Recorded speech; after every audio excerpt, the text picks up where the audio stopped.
The Wyoming Trail. 2 hours from any living soul.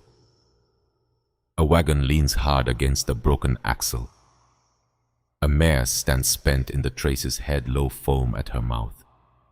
And on the ground, a woman on her hands and knees in the August dust. 7 months pregnant. Alone. Under one arm, she still holds a small cedar box. She has not let it go in 11 days. She does not intend to. Then hoofbeats on the switchback above her. 3 riders on the ridge. The lead one has a black hat pulled low, a rifle across his saddle, a face that has forgotten how to speak to anything but horses. He looks down at her a long moment. Then he starts down the trail. Not fast, not slow, steady. Like a man who does not know yet what the ground beneath him is about to demand. I'll rewrite the complete story with all fixes applied. Let me work through this carefully. Part 1. The wagon wheel broke first. That was how Cordelia Calloway would remember it later. Not the pain, not the heat, just the sound. A dry crack like a rifle shot in an empty church, and then the wagon tilting, and then the world going sideways. She was on her hands and knees before she understood she had fallen. The Wyoming sun sat directly above her. It did not care that she was 28 years old. It did not care that she was 7 months pregnant. It did not care that her husband had been dead for 4 months and that she had walked out of Missouri with $47 in her pocket and a cedar box under her arm and a promise she was not sure she could keep. The sun did what suns do in August. It burned.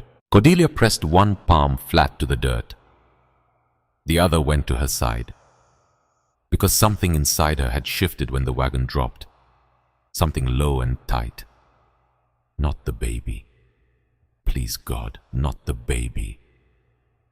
Her mare Bessie stood in the traces with her head down, foam at the corners of her mouth. She had done everything Cordelia had asked of her for 3 straight days, and now she had nothing left to give. Bessie, Cordelia whispered. The mare did not lift her head. Cordelia tried to stand, except her legs would not agree.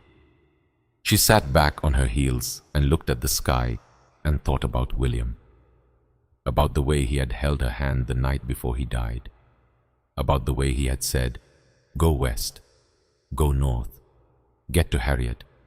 Don't stop, sweetheart. Don't ever stop." She had stopped now. The trail wound up into the Bighorn Mountains ahead of her. Pine dark, enormous, empty. "Please," she said to no one, because there was no one. Somebody. The wind moved through the grass, and then hoofbeats. At first she thought she had imagined them, because that was what a mind did to a woman alone in the heat. It gave her the sound of rescue and then took it back. She had lived through enough disappointment to know. But the hoofbeats did not stop. 3 horses, coming down the switchback from the north. Cordelia turned her head slowly. She was very tired. She did not have the strength to be afraid the way a woman should be afraid. She had used all that strength up somewhere back in Nebraska. She saw them. 3 men on the ridge above her, silhouettes against the sky. Big men, broad-shouldered, rifles across their saddles. The lead rider stopped his horse and just looked down at her for what felt like a long time. Then he came down the trail at a walk. Not fast, not slow, just steady, like a man who did not need to hurry because the ground was already his. The other 2 followed. They stopped 10 feet away. The lead rider swung down from the saddle without a word. He was older than the other 2, late 30s, sun-weathered, dark hair, a jaw set the way men's jaws set when they had learned very young that talking was not the same as thinking. He wore a black hat pulled low and a coat that had seen weather. His hands were empty. He kept them where she could see them. He crossed the 10 feet between them without ceremony. He stopped at her side. He crouched down and he looked at her. Not at her belly, not at her broken wagon, not at her spent horse, at her face. Cordelia looked back because she did not know what else to do. "Ma'am," he said. His voice was low, careful, the kind of voice a man used when he had spent years talking mostly to horses. "My name is Wesley Blackwood." She tried to speak. She could not. "That's my brother Ambrose," he said, and nodded toward the second rider. "And that's Fletcher, youngest of the three." Ambrose was still on his horse. 34 years old, a scar cut down his left cheek from temple to jaw. Not a fresh one, an old one. The kind a man got when he was young and angry and did not know yet that some things could not be taken back. Fletcher was already on the ground. 26, freckled across the nose, sandy hair, a face that had not yet learned to hide what it felt. He was carrying a canteen. He was moving toward her, and he was watching Wesley the way younger brothers watched older ones, for permission. Wesley nodded once. Fletcher knelt beside her and offered the canteen. Cordelia took it with both hands. She drank, not too fast. William had taught her that once, about water and heat and how a body could shock itself if it drank too much all at once. She drank slow. She handed the canteen back. "Thank you," she whispered. Fletcher smiled, small, real. "You're welcome, ma'am." Wesley had not moved. He was still crouched at her side, still watching her face. "What's your name?" he said. "Cordelia." She swallowed, tried again. Her voice came out stronger. "Cordelia Calloway." Something happened in Wesley's face when she said the name. She missed it. Because she was tired. Because the pain in her side was pulsing now. Because the sun was still burning and her horse was still spent, and she still had no wagon, and she did not know these three men from Adam. But Ambrose caught it. Wesley's brother caught the flicker, because Ambrose had been reading Wesley's face for 34 years. And Ambrose saw the name land like a stone dropped in still water. He said nothing. He swung down from his horse instead, and walked past his brother and past Cordelia to the broken wagon. He crouched by the wheel. He looked. He was still for a long moment. Then he stood up. He turned to Wesley. He said one word. "Tampered." Wesley did not react. He kept looking at Cordelia. But something in the air between the three brothers changed. Cordelia felt it before she understood it. The way a woman feels, weather changing before she sees the clouds. Fletcher stopped smiling. Wesley finally spoke. "Can you stand, Mrs. Calloway?" Not a question. He was not asking. He was telling her the plan. "I think so. If you reach up, I've got you." She reached up. He caught her under the elbows and lifted her the way a man lifts something he does not want to break. Careful, deliberate, without ceremony. She stood. She swayed. His hand stayed at her elbow until she was steady. Then he let go. "How far along?" he said. "Almost 8 months." He nodded once, as if this confirmed something he had already suspected. "You ride with us." That was it. 5 words, no explanation, No question, just the decision made. Cordelia stared at him. "I don't know you," she said. "No." Wesley agreed. "You don't." He turned to Ambrose. "Get the trunk, the cedar box, anything she says she cannot leave." Ambrose was already climbing into the wagon. Fletcher was already moving toward Bessie, talking to the mare low, untangling the traces, freeing her from the wagon. Cordelia looked at the three brothers, moving around her like she was the center of some quiet and practiced dance. And she thought, "God help me," because she did not know if this was rescue or something else. But her body knew. Her body was letting go. Muscles she had been holding tight for 4 months were beginning to release. And that was terrifying too, because she did not know what would come out of her if she let go now. Wesley was watching her. He said, "Ma'am." She looked at him. "I have brothers," he said. "I have a horse. I have a rifle. I have a ranch, 2 hours up this trail with 3 empty bedrooms in it. And I have exactly no interest in whatever you're running from." He held her eyes. "But I am not leaving you on this road." Something in Cordelia's chest cracked open. She did not cry. She had used up her crying somewhere back in Kansas. She just nodded. "All right," she said. "All right," he said back. And that was how she came off that trail. She rode on Wesley's horse. He walked beside her. Ambrose rode ahead with the trunk lashed to his own saddle. Fletcher brought up the rear leading Bessie. The mare followed on a loose lead, head still low, but moving. Nobody talked much. Cordelia had one hand on the saddle horn and one arm curled around the cedar box in her lap. The box was small, 12 inches long, latched shut. William had made it himself the winter before he died. She had not opened it in 7 days. She did not need to. She knew what was inside. The trail climbed. The pines got thicker. The air got cooler.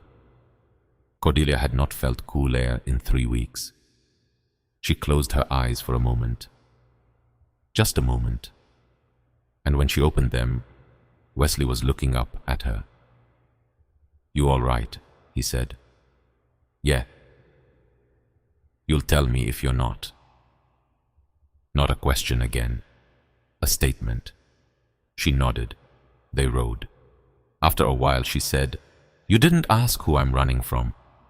Wesley kept walking. "No, ma'am, I didn't." "Why not?" He was quiet for a long moment. The kind of quiet that meant he was picking words the way a man picks stones out of a creek, careful about which ones he lifted.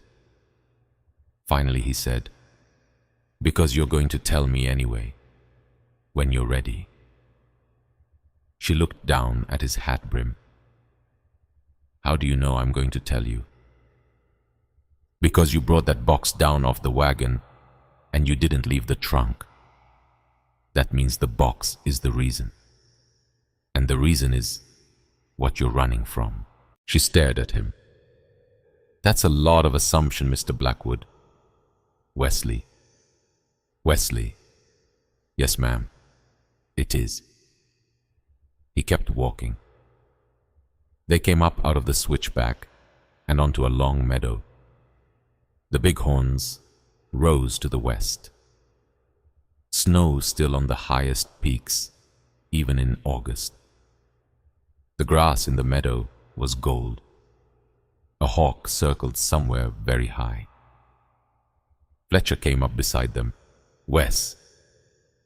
Wesley did not slow. "Yeah." "Bessie's leg is swelling, left front." "Can she make it to the ranch?" "Barely." Wesley looked at Fletcher. Fletcher looked at Cordelia. Cordelia understood without being told. Bessie had been William's horse. Bessie had pulled the wagon out of Missouri and across 4 states and up into the Bighorn Mountains. And Bessie was done. She has to make it, Cordelia said. Fletcher nodded slow. Yes, ma'am. I'll walk her easy. He fell back. Wesley kept walking. Cordelia watched the hawk. That was my husband's horse, she said, because she had to say it out loud to someone. I figured. His name was William. Yes, ma'am. He died in April. I am sorry. 2 words, flat but not empty. She heard the difference. She said, How did you know I was going to say his name? I didn't, but you said was, not is, so I knew. She was quiet for a while. Then she said, Wesley. Yes, ma'am. Please stop calling me ma'am. Yes, Cordelia. She almost smiled, almost. The ranch came into view an hour before sundown. It sat in a fold of the mountain, not on top, not at the bottom, tucked in like something that did not want to be noticed. A main house of dark timber, a barn, a pasture with 4 horses in it, split rail fences going out to the tree line. Cordelia sat up straighter in the saddle, because the house was not what she had expected. She had expected a cabin, a rough thing, 2 rooms maybe, because Wesley Blackwood looked like the kind of man who lived rough. But this was a house. 2 stories, wraparound porch, a stone chimney, curtains in the windows, curtains. Someone had hung curtains in the windows of this house on the side of a mountain in Wyoming territory. She looked at Wesley. Your wife did the curtains, she said. He stopped walking for exactly 1 heartbeat. Then he kept walking. My mother, he said. She died 20 years ago. Cordelia felt something hollow open up under her sternum. She had not meant to touch that place. She had not known there was a place to touch. I'm sorry. No, Cordelia, it is all right. He did not look up at her, but he said, The curtains are hers. So is the room you'll be sleeping in, my mother's room. Nobody's used it in 20 years, except for the airing out. Cordelia looked at the house. She thought about a woman who had hung curtains in the wilderness. A woman who had raised 3 sons on the side of a mountain. A woman who had made a home that had outlived her by 20 years. She thought about William, about the house they had rented in St. Joseph, about the curtains she had never gotten around to hanging. She thought, I want to hang curtains before I die. The thought surprised her so much she nearly said it out loud. She did not. They came through the gate. Ambrose was already in the yard. He had the trunk off his horse and on the porch. He was watching them come in with his arms crossed over his chest. His face gave nothing. Wesley led the horse to the porch steps. He reached up. Cordelia leaned down. He caught her under the arms and lifted her down like she weighed nothing, which she did not with a baby inside her. But he did it anyway, steady, careful, without ceremony. He set her on the porch. Ambrose will show you your room. She looked up at Ambrose. Ambrose looked at his brother. Something passed between them. Cordelia did not know what. Then Ambrose nodded. Ma'am. He picked up the trunk like it weighed nothing and turned toward the door. Cordelia followed with the cedar box. At the door she stopped. She turned back. Wesley was still standing by the porch steps, not moving. Wesley. Yes. Why are you doing this? He looked at her. The sun was on his face, and for just a second, she saw something in his eyes that she recognized. Something she had seen in her own mirror every morning for 4 months. Grief, the old kind, the kind that had settled in and become the furniture. He said, because it is right.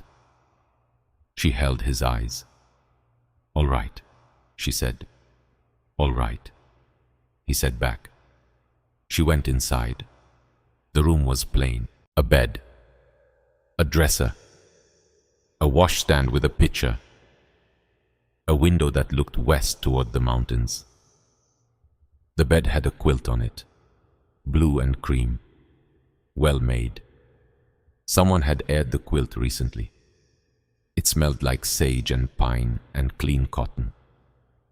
Cordelia sat down on the edge of the bed. She sat for a long time. Ambrose had put the trunk at the foot of the bed and closed the door behind him and not said one word the whole time. She had not been sure whether that was politeness or disapproval. She was still not sure, but she was inside, under a roof for the first time in 7 days. She put a hand on her belly. "We're all right," she whispered. "We're all right, little one." The baby moved, just a nudge, small, reassuring. Cordelia closed her eyes. She sat there until the light in the window turned gold and then orange. And then someone knocked on the door. Fletcher. "Mom, Wesley says supper's on if you can eat." She opened the door. Fletcher was standing in the hallway with his hat in his hands, which was funny to her, because they were inside his own house and he was standing in his own hallway.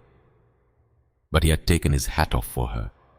He had held it in front of himself, the way a boy holds a hat in front of a preacher. She almost smiled. "I can eat," she said. He led her down the hall.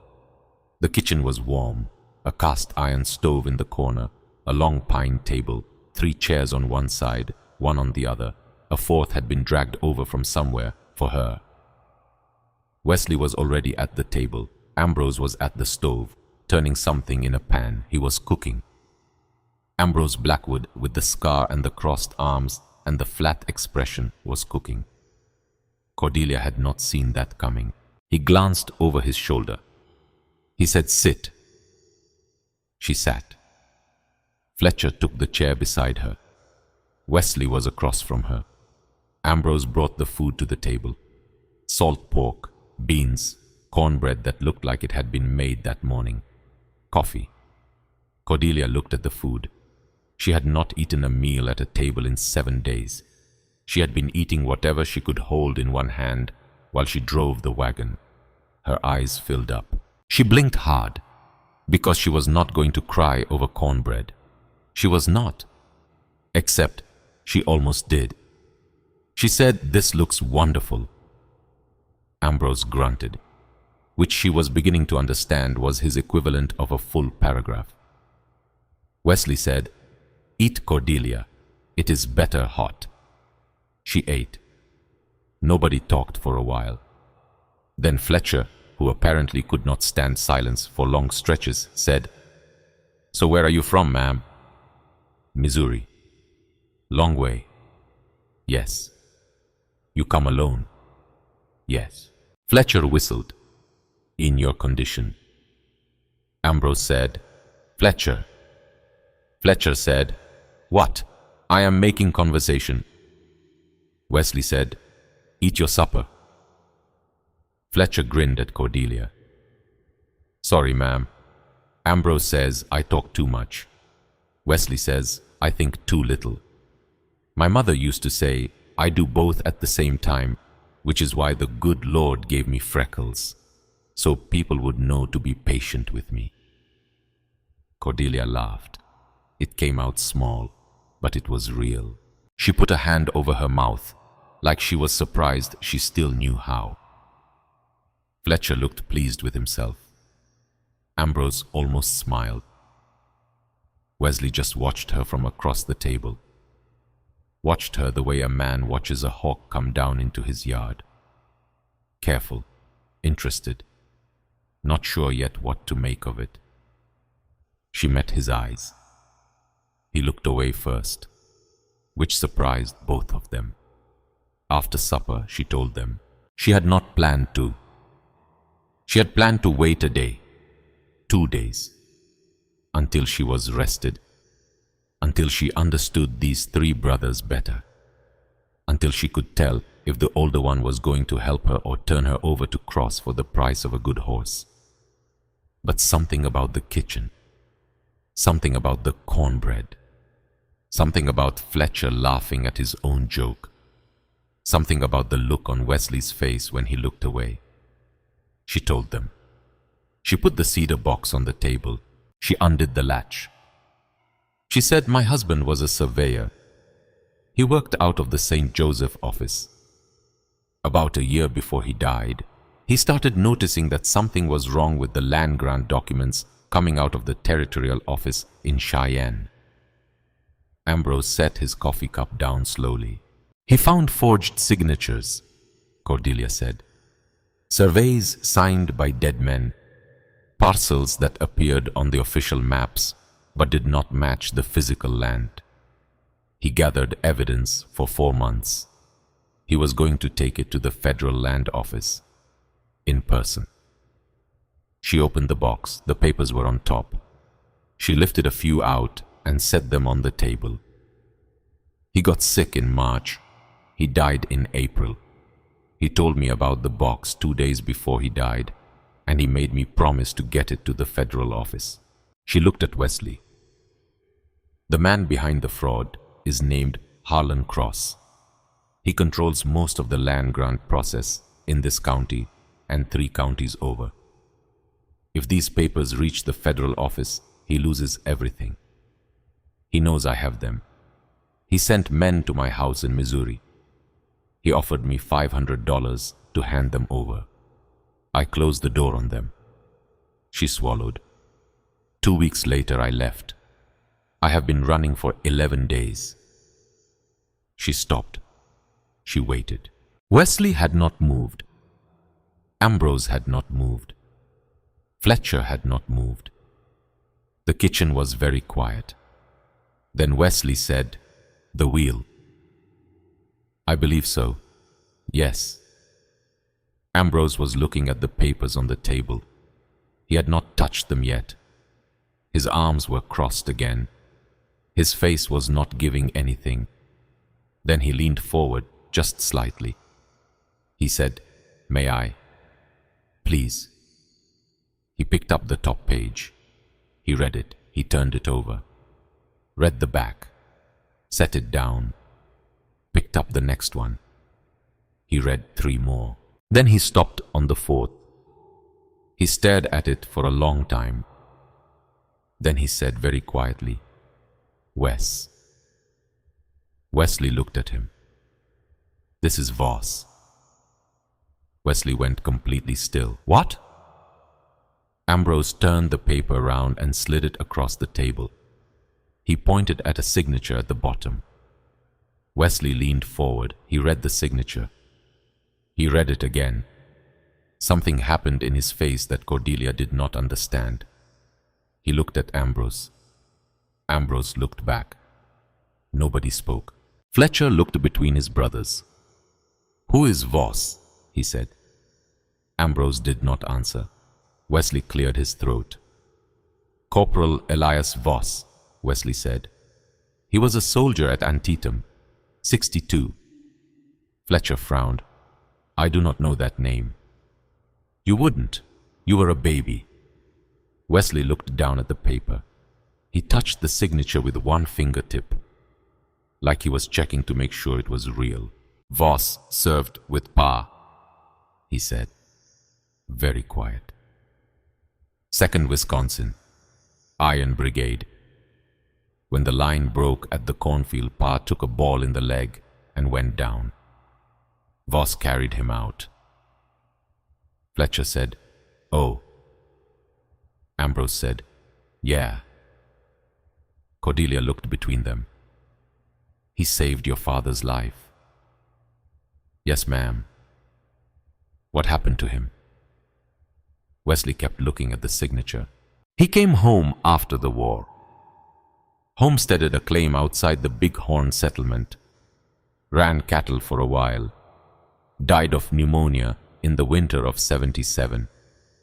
He was 63 years old. He did not have any family left. Pa was the last friend he had. Wesley finally looked up. His eyes were different now. Pa died in 75, 2 years before Voss did. But before he went, Pa made us promise. If Voss ever needed anything, money, a hand at his place, a shoulder, we were to give it to him, because Pa said that if Voss had not carried him out of that cornfield, none of us would exist. He looked at Cordelia. Voss died before we could ever pay that debt. The room was quiet. Cordelia looked at the signature on the paper. Elias Voss, signed on a survey dated 1878, a year after the man had been dead. She whispered, "Cross used a dead man's name." "Yes." "Your father's friend." "Yes." Wesley set the paper down very carefully. He looked at his brothers. Ambrose was looking at the floor. His jaw was working. Fletcher had gone pale under his freckles. Wesley said, "Mrs. Calloway." Cordelia looked at him. "I told you on the trail I had no interest in what you were running from." "Yes." "I was going to help you anyway, because it is right." "Yeah." He looked at the signature again. "But this is not just right anymore." She waited. "This is ours," he said. The three brothers looked at each other across the table. Nothing else needed to be said. Cordelia understood. She had walked 11 days out of Missouri, carrying a box she was not sure anybody would ever help her deliver. She had prayed every night on the trail, not for herself, for William, for the promise, for the baby. And somewhere in that prayer, God had put a broken wagon wheel on a Wyoming trail and 3 Blackwood brothers on a ridge above her, and a dead soldier named Elias Voss, whose name she had never heard before that day. She looked at Wesley. She could not speak. She just nodded. He nodded back. That night, she slept in his mother's room. The quilt smelled like sage and pine. The window was open a crack. The wind came down off the bighorns cool and clean. She lay on her side with one hand on her belly and one hand under her cheek, and she listened to the house. She could hear Wesley in the front room. He was not sleeping. He was sitting up. She had seen him sit down in the chair by the window when Ambrose walked her to her room. He had a rifle across his knees. He had not asked her if she wanted him to sit up. He had just done it.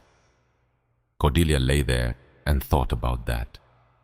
She had not been protected by anyone in 4 months. She had forgotten what it felt like. It felt like a hand under her elbow, steady, deliberate, without ceremony.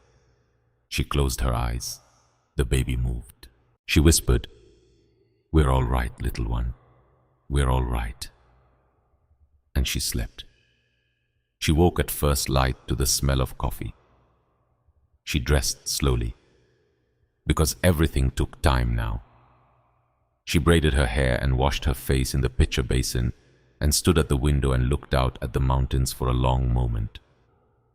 The sun was just coming over the eastern ridge. The air was cool. She was still alive. The baby was still alive. Somebody had made coffee. It was a good morning. The first good morning in a long time. She stood at the window and let herself have it. Then she went to the kitchen. Wesley was at the table, coffee in front of him. He had not shaved. His eyes were the eyes of a man who had not slept. He looked up when she came in. "Morning." "Morning." He poured a second cup and set it across from him. She sat down. Ambrose was already outside. She could see him through the window, working on the wagon with Fletcher. They had brought the wagon up the mountain overnight. Both brothers had gone back for it after supper. She had not known. She looked at Wesley. You went back for my wagon. Fletcher and Ambrose did. I stayed here. Why? He looked at his coffee. Because someone needed to be here in case Cross's men came in the night. She held the coffee cup with both hands. Did they come? No, not yet. Not yet. 2 words. She set the cup down. Wesley. Yes. How long do we have before they find this ranch? He was quiet. Then he said, Ambrose and I think 2 days, maybe 3. Cross has men who watch the main trails. If they saw us come up the switchback with a woman and a wagon, they will be up here inside of 48 hours. 48 hours. She put both hands flat on the table. I have sent Fletcher this morning, Wesley said. He is riding to the Brannigan place. That is our nearest neighbors, 4 miles south. Their boy will ride down to Buffalo and send word to a federal deputy marshal I know. Man by the name of Aldous Graves. He owes me a favor. And more than that, he is honest. How long before he can get here? If the message goes out today, 3 days, maybe 4 if he is on a case. Cordelia looked at her hands. 3 or 4 days. 48 hours before Cross came. The math did not work. She said it out loud. The math does not work, Wesley. No, it does not. She looked at him. Then what? Then we hold the ranch until the marshal gets here. Ambrose and Fletcher and me. And I would like you to stay in this house, away from windows, away from the door. Cross knows what he wants, and he will come for it. But he will not get past the 3 of us. She stared at him. You have known me for less than a day. Yes. You are willing to hold your house against a man with money and hired guns for me. For Voss, he said quietly. For Pa. For William Calloway, who I never met. For a promise I have been carrying since 75 that I did not know I still owed. He looked at her. And for you, and that baby, yes. The morning light came through the window. Cordelia felt something she had not felt in 4 months. Not hope exactly. Something quieter. She said, I do not know how to thank you. Don't. He drank his coffee. Just eat, he said. Ambrose is bringing eggs in. Ambrose brought eggs in. He set the basket on the counter and washed his hands at the pump. Then he pulled the cast iron off the stove and started cracking eggs one-handed, like a man who had done it 10,000 times. Cordelia watched him. She said, You cook every meal in this house, don't you? Ambrose grunted. Wesley said, Yes. Cordelia said, Why? Ambrose kept cracking egg. Wesley said, Because if I cook, we starve. And if Fletcher cooks, the house catches on fire. Ambrose is the one who kept us alive after Ma died. Ambrose said, without turning around, Somebody had to. Cordelia looked at his back. She thought about a 14-year-old boy learning to cook because his mother had died, and his little brothers were hungry, and nobody else was going to do it. She thought about a scar down the left cheek. She thought about crossed arms and a flat face. She said, Would you teach me how you make the cornbread? Ambrose stopped cracking eggs. He turned around, just a little, just enough to look at her over his shoulder. You cook. I cook, not as well as you, but I cook. He almost smiled. She saw the corner of his mouth move. It was the first time she had seen his mouth move at all in that direction. He said, After breakfast. He turned back to the eggs. Wesley was watching her over his coffee. She could not read his face, but she felt something in the room shift. A small thing, a tiny adjustment, like a door that had been closed for a long time being opened just a crack, just enough to let the air move through. She drank her coffee. She waited for breakfast. Fletcher came back at noon.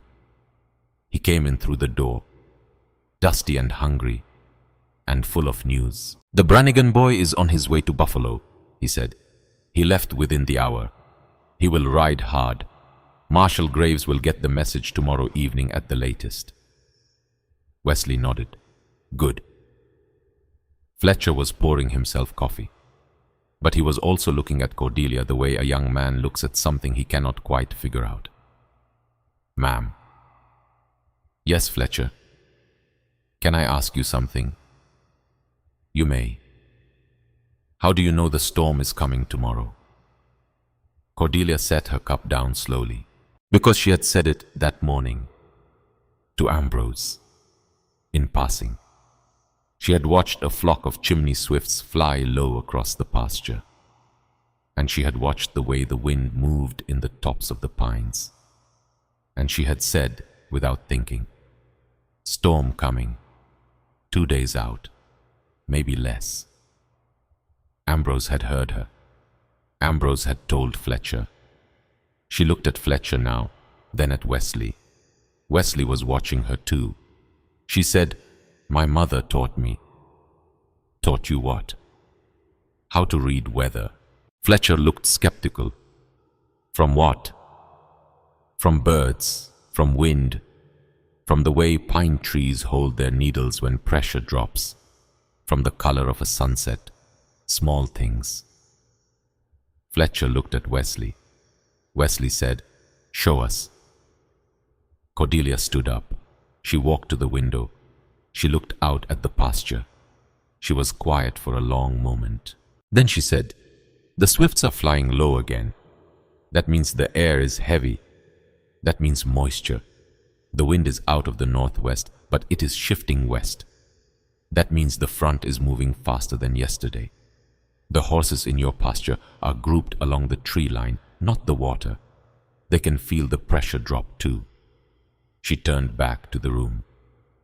"Storm tomorrow, late afternoon, big one, rain and hail, lasts through the night." She looked at Fletcher. "My mother was a farmer's daughter, Kansas. Her father lost half their crop in 1852 because he did not read a sky right. My mother made a study of it after that. She taught me. She said a woman who could read weather could feed a family for a year." Ambrose said from the stove, "Handy skill." Wesley said, "Very handy." He was looking at her differently now. Not the careful look he had used on the trail. Not the watching look he had used at supper. Something else. Something she could not name. She sat back down.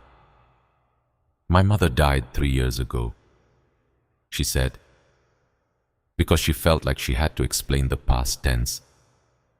Nobody said sorry, which was somehow the right response. She had gotten tired of sorries. Fletcher said, "Then I will get the hay in the barn today. If a storm is coming tomorrow, I do not want it in the field." Wesley said, "Good." Ambrose said, "I will close up the tack room." The three of them looked at Cordelia. They believed her, just like that. She had told them once, and they had believed her. She did not know what to do with that. She looked at her coffee cup. She said, "Thank you." Wesley said, "For what?" "For believing me." He looked at her a long moment. Then he said, "You believed me last night." She looked up. He said, "About Voss, about Pa, about holding this house until the marshal comes. You believed a man you had known for 6 hours." He held her eyes. "So yes, when you tell me a storm is coming tomorrow, I believe you." She could not speak. She just nodded. He nodded back. And that was how the second day began. She was in the kitchen with Ambrose that afternoon when she heard Fletcher call from the porch. She had her hands in flour. Ambrose was showing her the cornbread. He had walked her through the measurements twice. He had not smiled, but he had not been impatient, and that was more than most men she had known. Then Fletcher called. "Wes, you want to come see the—" Not urgent, not panicked, but not casual either. Cordelia felt her stomach drop. Ambrose set the wooden spoon down and wiped his hands on a rag. He said quietly, "Stay in here." He walked out. Cordelia stood at the counter with flour on her hands. She heard the three brothers on the porch. Low voices. She could not make out words. Then a longer silence. Then Wesley came back into the kitchen. He was carrying his rifle now. He had not been carrying it before. He set it against the wall by the door. He looked at her. "There is a rider on the ridge to the north," he said. "Alone.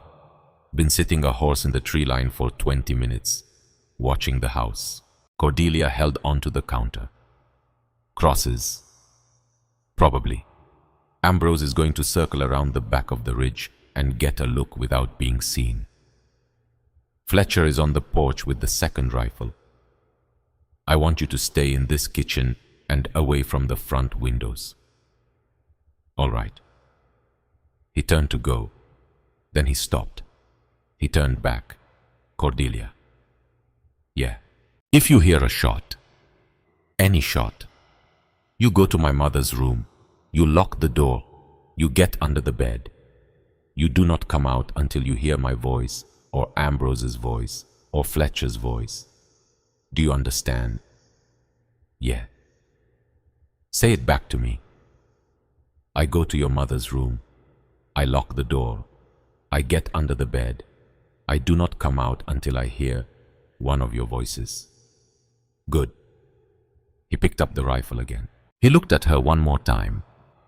His face was set the way it had been set on the trail. Not angry, not scared, just decided. "Nobody gets past me," he said. He walked out. Cordelia stood at the counter. The flour was still on her hands. The cornbread was still in the bowl. The baby moved inside her. Small nudge right below her ribs.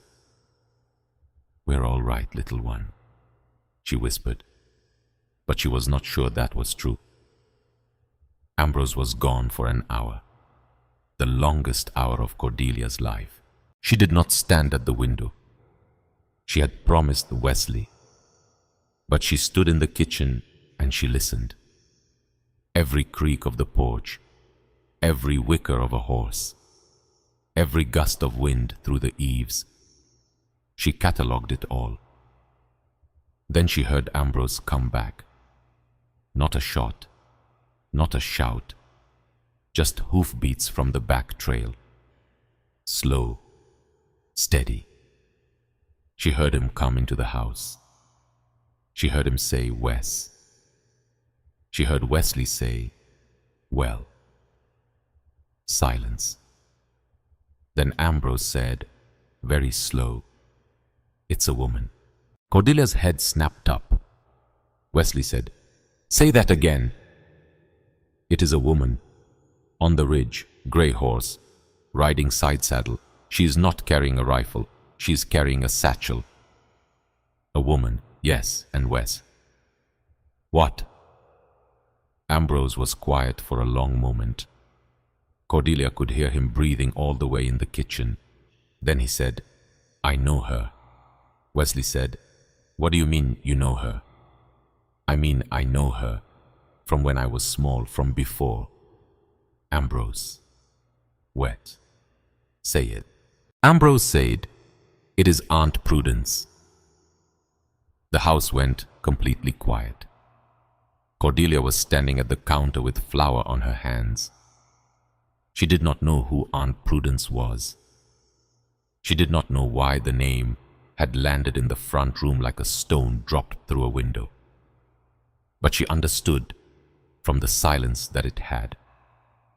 Then Wesley said, "She has been gone 27 years. Yes. She left after she fought with Pa, before Fletcher was born. Yeah." Ambrose: "Why is our aunt sitting on the ridge above our ranch, watching our house on the same day a hired man tampered with a widow's wagon wheel?" Ambrose said, "I do not know, Wes." Cordelia set the wooden spoon down. She walked into the front room. She could not help it. The three brothers were standing near the front window. Wesley at the center, Ambrose to his right, Fletcher on the porch still with the rifle. Nobody had heard her come in.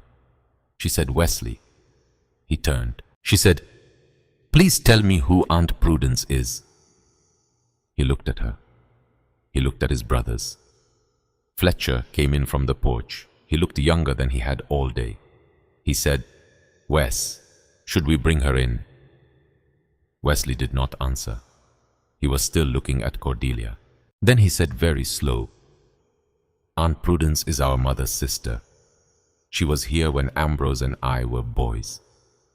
She fought with our father in '52, and she rode off that same night, and none of us have seen her since. Fletcher never met her at all. He was not born yet." He held Cordelia's eyes. "I do not know why she is here.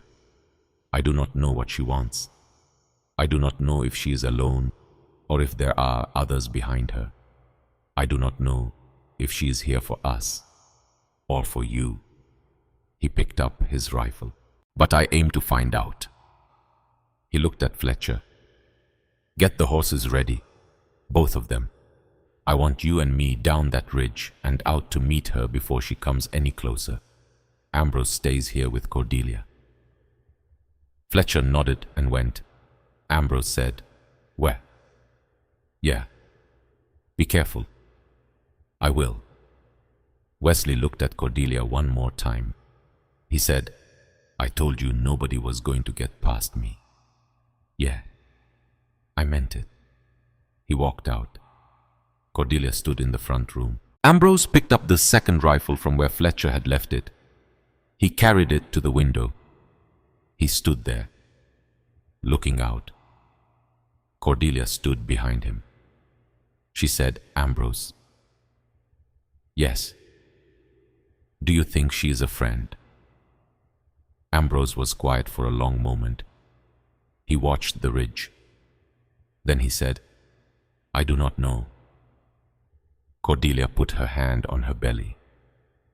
Outside, Wesley and Fletcher rode out of the barn on their horses and moved down the fence line toward the ridge. Slow, steady, rifles across their laps. The sun was moving west. A woman on a gray horse sat still in the tree line above them. Cordelia looked at the sky. The chimney swifts were flying low again. The storm was coming faster than she had thought, and she did not know if the storm was the weather, or something else, or both. She stood at the window with Ambrose, and she watched her mountain men ride out to meet whatever was waiting for them on the ridge. And she prayed. Part 2. Wesley stopped his horse 50 feet from the tree line. Fletcher stopped beside him.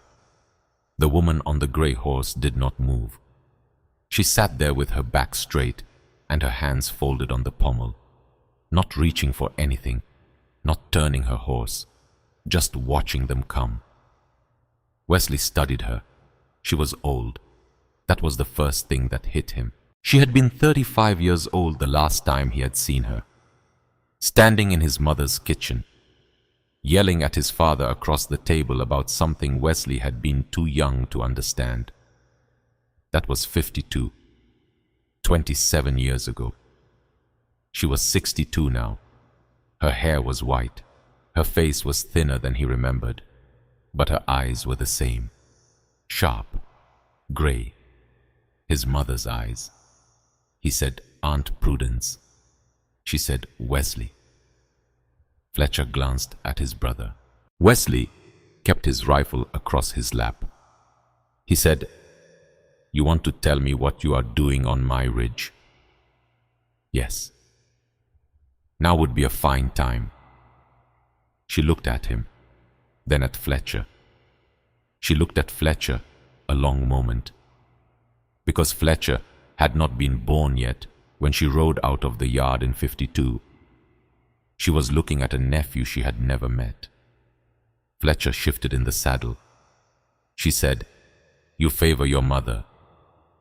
Fletcher said, "Ma'am." She turned back to Wesley. "I did not come here for you. I figured. I came for the widow." Wesley did not move. His face did not change, but his hand tightened on the rifle. He said, "Explain that." She reached into her coat, slow, deliberate. She pulled out a letter. She held it up. The paper was old, not yellow yet, but worn along the folds. The kind of worn a letter got when it had been read many times by the person who carried it. She said, "This is from William Calloway. It was written to me in February of this year, 2 months before he died."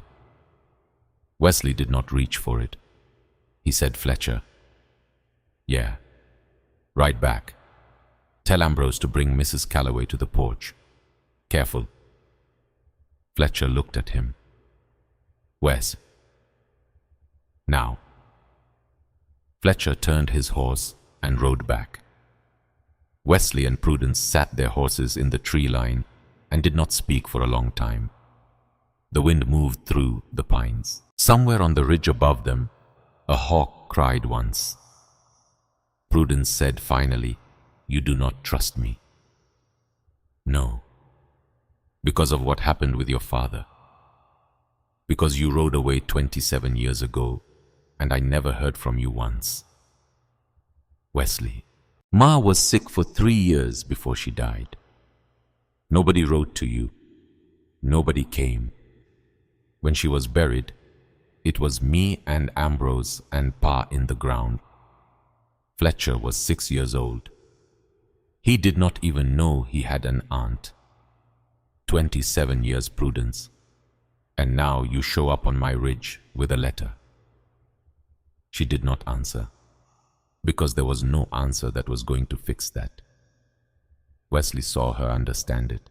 He also saw something else in her face, something he had not expected. Grief, old, settled in the way grief settled in when a person had carried it too long alone. He looked away, because he recognized that look, because he saw it in his own mirror every morning. He said more quietly, "Come down to the house." She said, "You are sure?" "No, but Cordelia will want to hear about that letter." He turned his horse. He waited. She turned her gray mare and came down out of the tree line. They rode down to the ranch side by side, not talking, not looking at each other.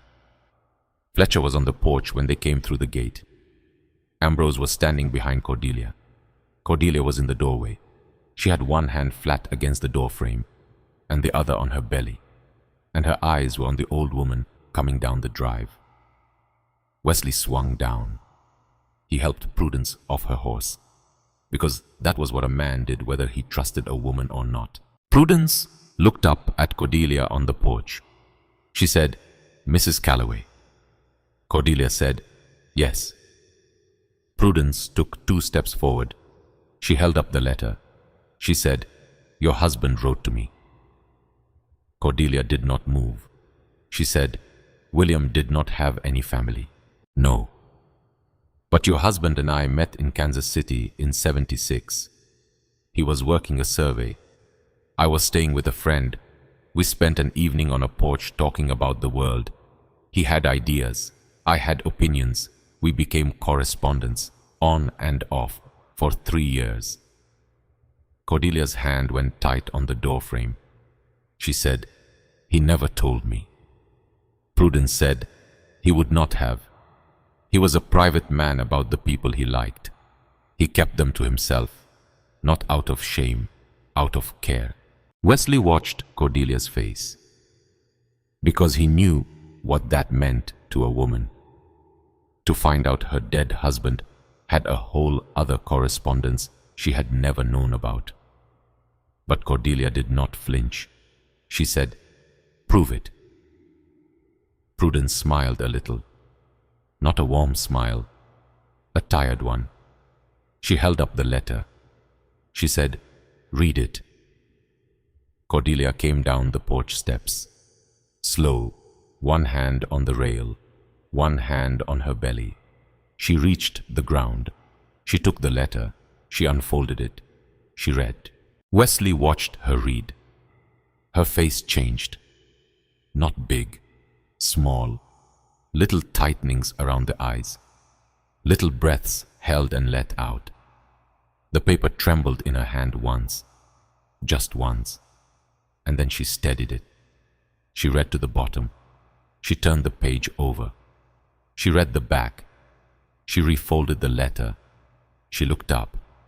She said, "It is his handwriting." Prudence said, "Yes." Cordelia said, "He wrote this in February." "Yes." "He wrote to you 2 months before he died, and he told you that if anything happened to him, I should come to Wyoming." "Yes." "And find the Blackwood brothers." "Yes." Wesley was standing 5 feet away. He did not move. He did not speak, because his chest was doing something it had not done in 3 years. Cordelia looked at him. She said, "William knew about you." He said, "How?" She looked at Prudence. Prudence said, "Because I wrote to him about your family. Over the years, I wrote about your father, about your mother, about my nephews on the mountain. He knew the shape of your lives. He knew what you had lost. He knew who you were." She turned to Wesley, and when he began to suspect that Harlan Cross was hunting him, he wrote to me, and he told me that if the worst happened, his wife was to come to Wyoming, to your ranch, because he said that any son of your father's would be a man who could be trusted with what he was carrying. Wesley could not speak. He looked at the ground. He looked at the porch. He looked at Cordelia holding the letter William had written before he died. He looked at Fletcher standing there with a rifle he was slowly lowering. He looked at Ambrose standing very still behind Cordelia. Then he said, "Come inside." He said it to Prudence. She nodded. He said, "Cordelia." She looked at him. He said, "You all right?" She said, "No." He said, "I know." She said, "But keep going." He nodded. They went inside. Prudence sat at the table with a cup of coffee in front of her. She did not touch the coffee. She looked around the kitchen. Cordelia watched her, because Cordelia understood. This was the kitchen Prudence had cooked in as a young woman.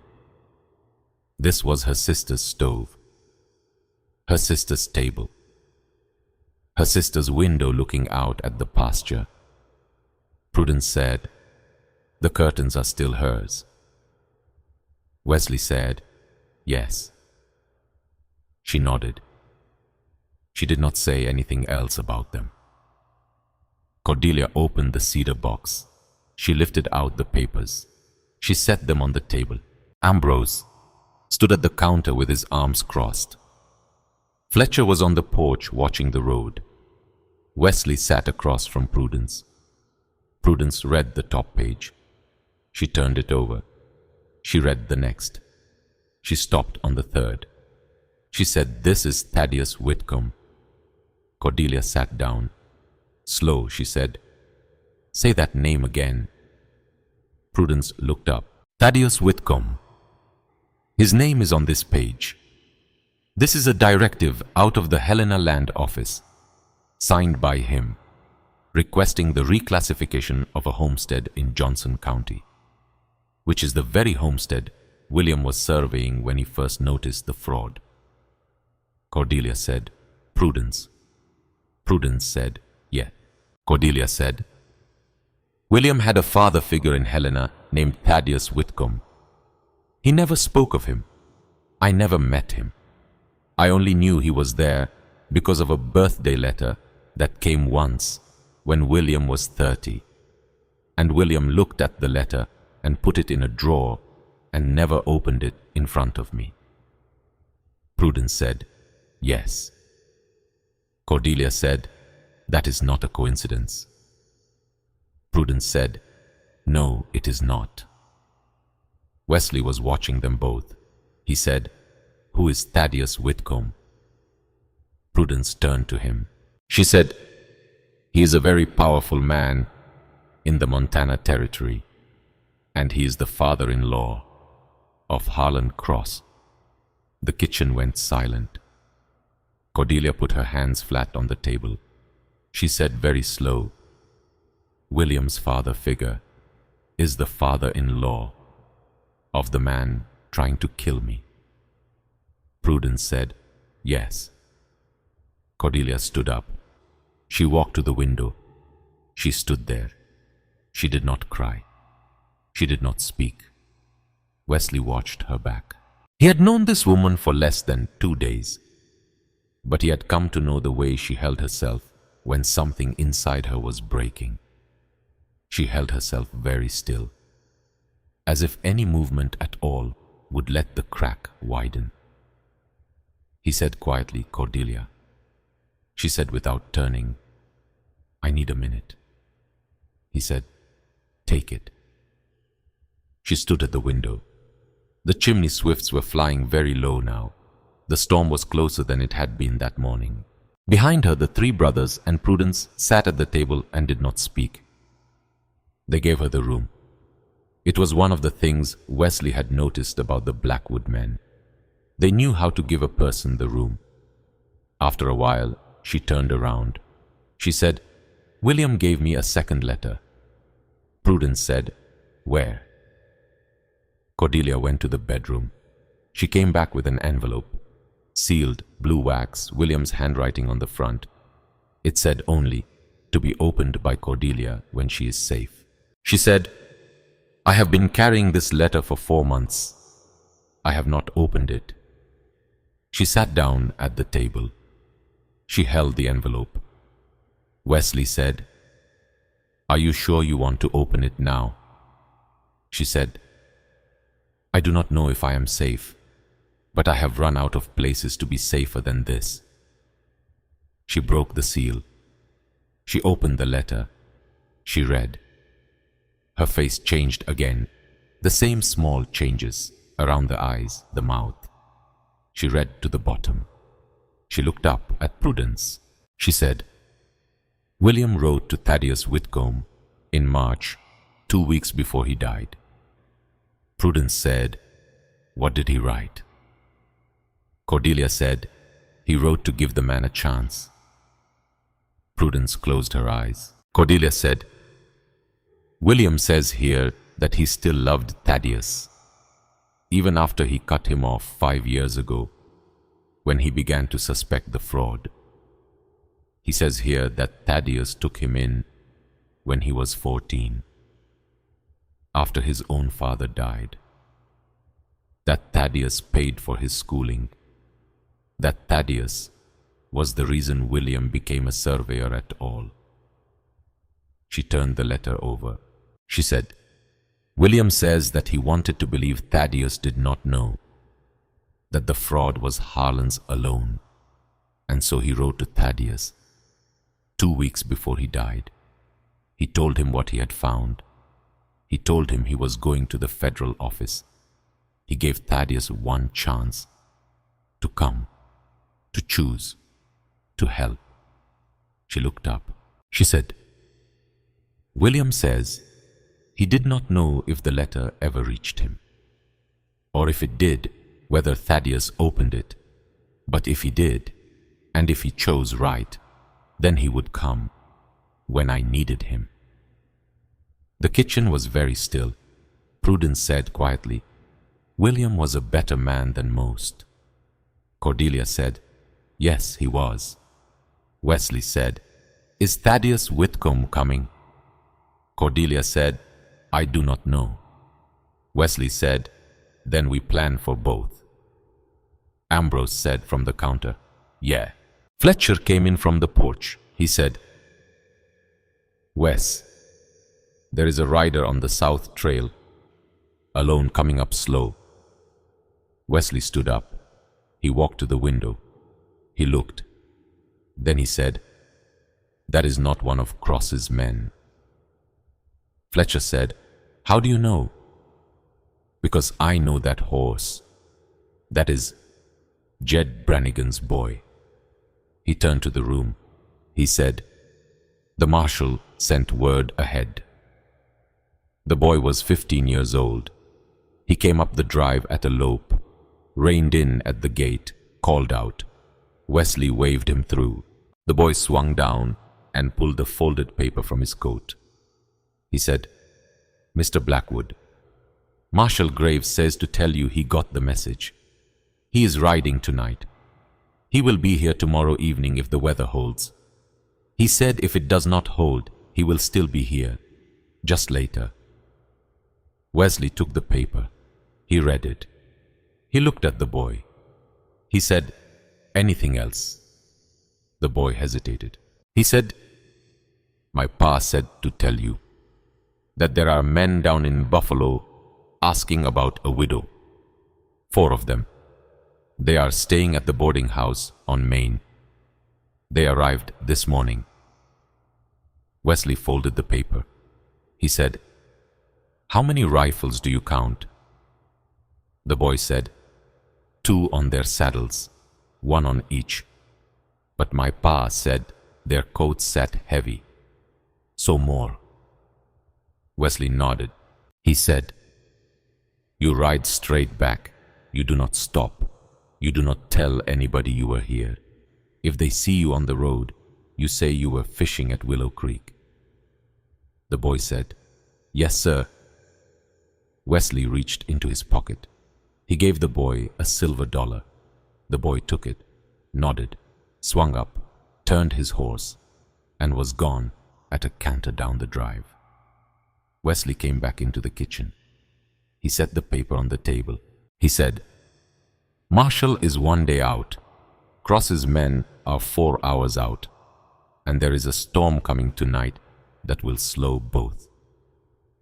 Prudence said, "So we hold this house for 1 more day." Wesley said, "Yes." Cordelia said, "I am sorry." Wesley turned to her. "For what?" "For bringing this to your door." Wesley said, "Cordelia." "Yeah." "Stop apologizing for being in danger. The people who made you dangerous are the ones who should be apologizing." Ambrose almost smiled. Fletcher did smile. Cordelia looked down at her hands. She said, "All right." That afternoon, the sky turned the color of old iron. The wind came down off the bighorns in long, slow waves. The pines bent. The horses in the pasture moved to the tree line and stood together. Fletcher and Ambrose got the last of the hay into the barn. Wesley carried the wagon around to the back of the house where it could not be seen from the trail. Prudence helped Cordelia put clean sheets on a second bed, because Prudence would need a place to sleep too. They worked without much talking. Cordelia found herself standing in the hallway at one point. Prudence came out of the second bedroom. She stopped. She looked at Cordelia. She said, "May I ask you something?" Cordelia said, "Yes." Prudence said, "When was the last time you slept a full night?" Cordelia thought about it. She could not remember. She said, "March." Prudence said, "Get in bed." Cordelia said, "There is too much to do." Prudence said, "There are 3 grown men and a 62-year-old woman in this house. Between the 4 of us, we can put curtains up and stack firewood without your help. Get in bed." Cordelia opened her mouth, then closed it, because Prudence had the tone, the one Cordelia's own mother had used when she was done arguing. Cordelia went to bed. She lay down on the quilt with her boots still on.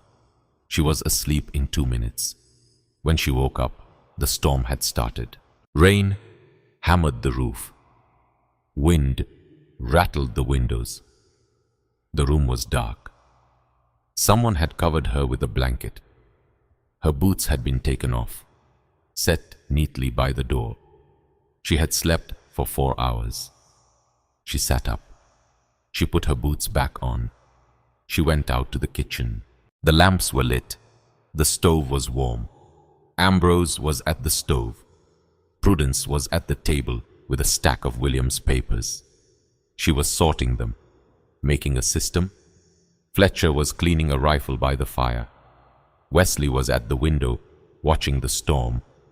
He turned when she came in. He said, "You slept?"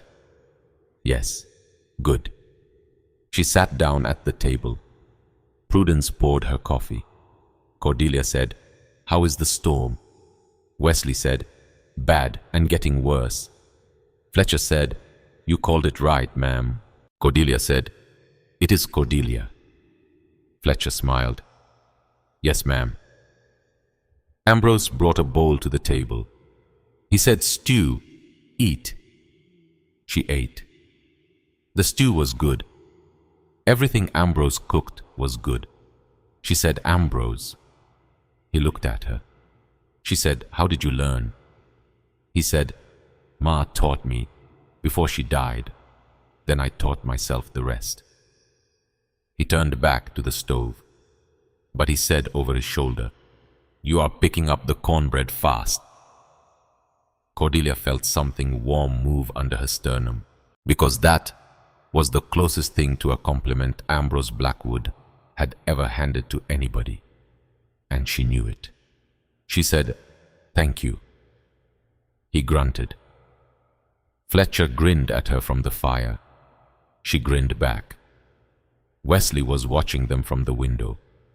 His face did not change much, but something in his eyes was different from the day before.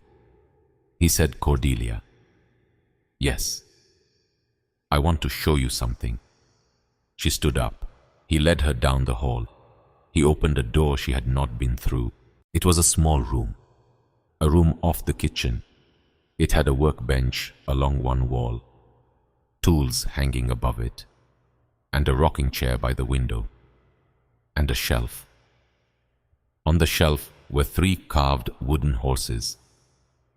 Wesley picked one up. He said, "My mother made these for me and Ambrose and Fletcher when we were small. She carved the horses. My father made the shelf." Cordelia touched one. It was worn smooth from handling. She said, "They are beautiful." He said, "The rocking chair was hers too. She rocked all 3 of us in it." Cordelia looked at the chair. She said, "Wesley, why are you showing me this?" He was quiet. Then he said, "Because I would like you to bring your baby into this room when she comes. I would like you to sit in that chair and rock her, and put one of these horses on the shelf beside these 3, whichever horse feels right to you. And I would like the shelf to have 4 horses on it." Cordelia could not speak. He said, "I know that is presumptuous. I know we have known each other 3 days." She said, "Wesley." He said, "But I am telling you what I want, so that you know, when you make your choices next week, and the week after, and a month from now, what is being offered to you." She looked at him. He was standing very still. His hands were at his sides. His eyes were on the shelf, not on her. She said, "Wesley Blackwood." He looked at her. She said, "You are a very strange man." He almost smiled. He said, "So I have been told." She turned and walked back to the kitchen, because if she stayed one more second, she was going to cry. And she was not ready to cry in front of him. That night, the storm broke a window in the barn. Fletcher went out to nail a board over it. Ambrose went with him because a man did not fix a window in a storm alone. Wesley stayed at the front door with a rifle. Prudence stayed at the table with Cordelia. Cordelia was folding William's papers into piles. Prudence watched her hands. She said, "You are calmer than you should be." Cordelia said, "I have been terrified for 4 months. I have used it up." Prudence said, "That is not how fear works." Cordelia looked up. Prudence said, "Fear does not run out. It just goes quiet for a while.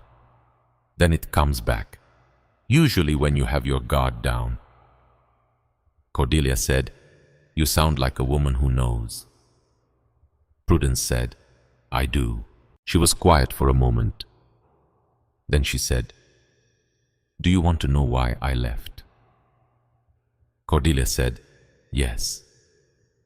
Prudence took a breath. She said, "Your Wesley's father was a hard man, not cruel but hard, and I was a young woman with opinions, which he did not like. My sister loved him, and I loved my sister, so I bit my tongue for 6 years, until the night he told me that my opinions were not welcome under his roof."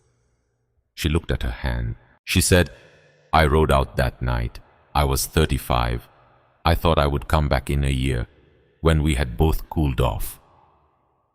Cordelia waited. Prudence said, "I did not come back." Cordelia said, "Why?" Prudence said, "Because pride is a very stubborn thing, and by the time I was ready to swallow mine, my sister was 3 years dead." Cordelia set the papers down. She said, "Prudence." Prudence said, I know, and I have thought about it every day for 27 years. Cordelia said, "Then why now?" Prudence said, "Because William wrote to me, and he said that his wife was going to need help, that he was afraid he was going to die, and that if he did, I should watch. And if the day came when you were coming through Wyoming, I should write to my nephews, whether they wanted me or not, and offer what I had." She looked at Cordelia. She said, "Your husband was a good man. He gave me my one chance to come home, even though he did not owe me anything." Cordelia said, "That was William." Prudence said, "Yes." They sat there. The wind howled, the rain came down. Somewhere out at the barn, Ambrose and Fletcher hammered a board over the broken window. Prudence said, "May I tell you one more thing?" Cordelia said, "Yes." Prudence said, "William wrote about you a great deal.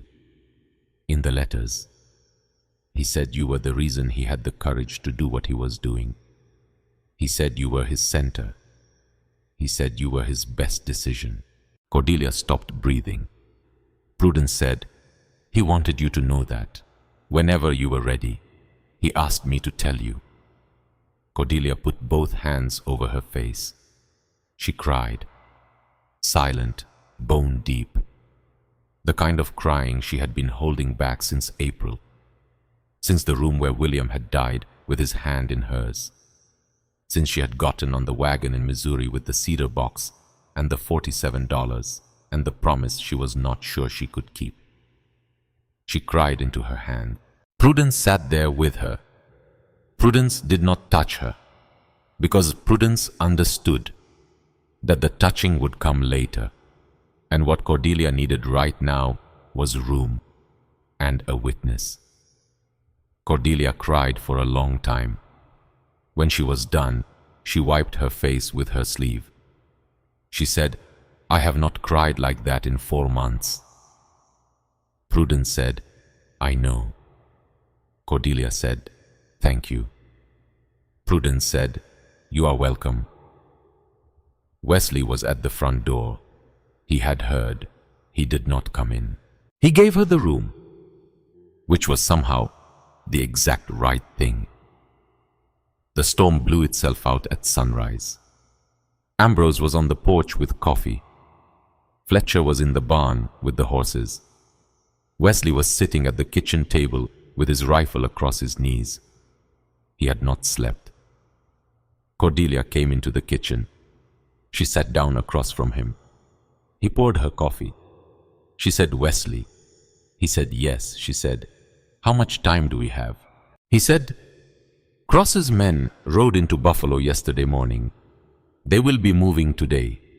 The storm slowed them, but not by more than a few hours. I figure by midday they will be on the trail. By late afternoon, sundown at the outside, they will find this ranch." He looked at her. He said, "The marshal will not be here until tonight." She said, "So there is a window." He said, "Yes." She said, "Between when Cross's men arrive and when the marshal arrives, how long?" He said, 2 hours, maybe 3, maybe less. She said, "All right." He said, "All right." She said, "Wesley." He said, "Yes." She said, "I want to know your plan." He said, "I do not have a full one." She said, "Tell me the part you have." He said, "I am going down to the lower meadow at 2 o'clock. I am going to send a message down the trail this morning to Cross's man on the ridge. I am going to tell him I want to negotiate.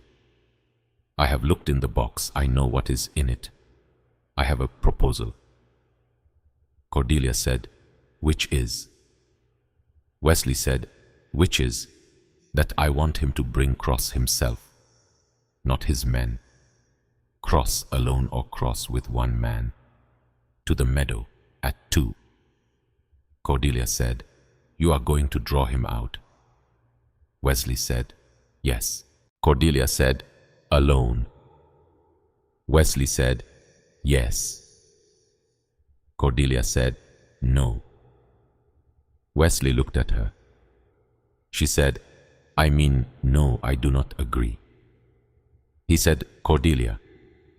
She said, "You are going to sit in a meadow alone with a man who has already tried to kill me once because you think you can negotiate."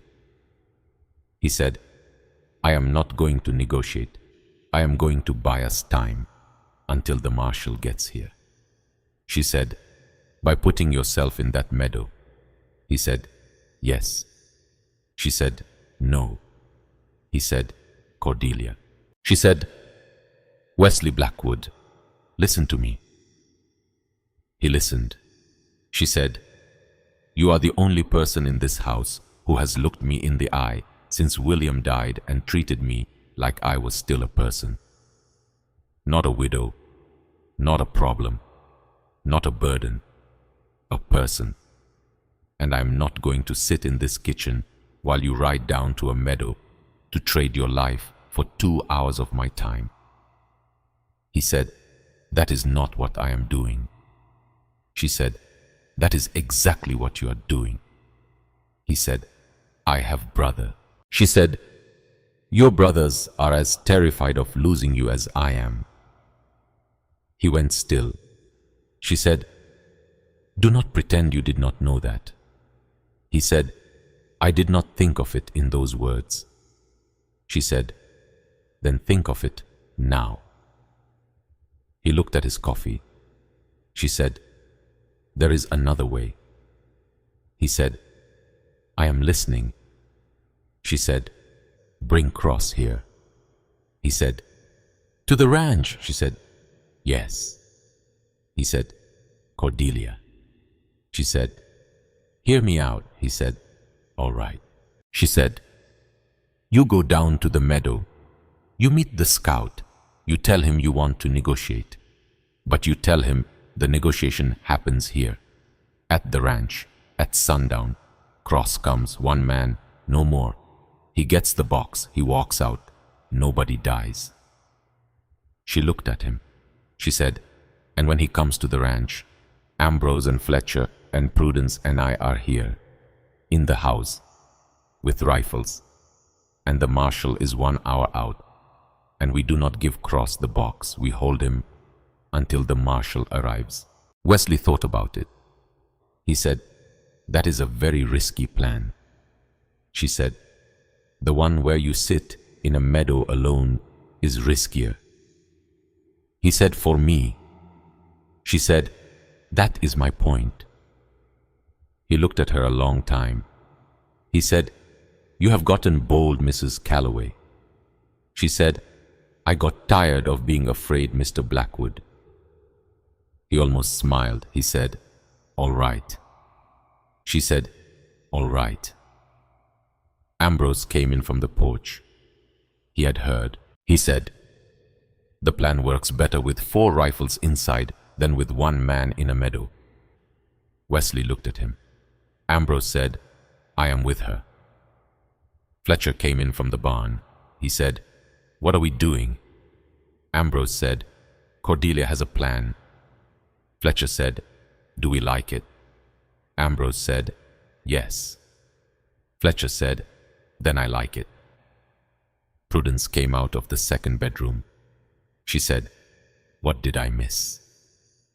Cordelia said, we are bringing Harlan Cross to this house at sundown. Prudence said, excellent. She sat down at the table. She said, I will make lunch. Wesley looked around the kitchen, at his brothers, at his aunt, at the widow who had walked into his life 3 days ago on her hands and knees in the dirt, and now she was giving him orders, and they were good orders. He said, all right. He stood up. He picked up his rifle. He looked at Cordelia. He said, I am going down to the meadow to leave the message with the scout. I will be back in 2 hours. If I am not back in 3. Ambrose knows what to do. Cordelia said, you will be back in 2. Wesley said, yes, ma'am. She said, Cordelia. He said, yes, Cordelia. He walked out. Ambrose watched him go, then he turned to Cordelia. He said, that was well done.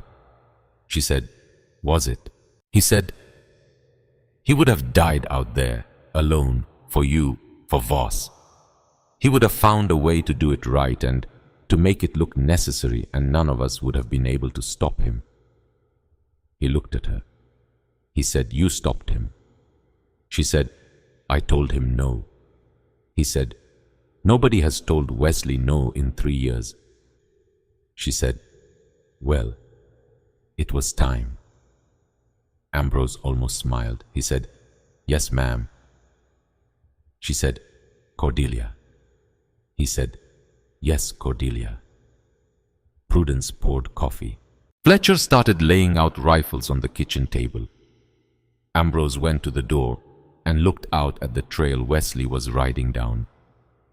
Cordelia stood at the window. She put a hand on her belly. She said quietly, William, if you can hear me, I am doing my best. The baby moved just a nudge, right below her ribs, which felt like an answer. Wesley came back in 1 hour and 45 minutes. He rode into the yard at a canter, swung down, handed the reins to Fletcher, came up the porch steps. He walked into the kitchen. He said, the message is sent.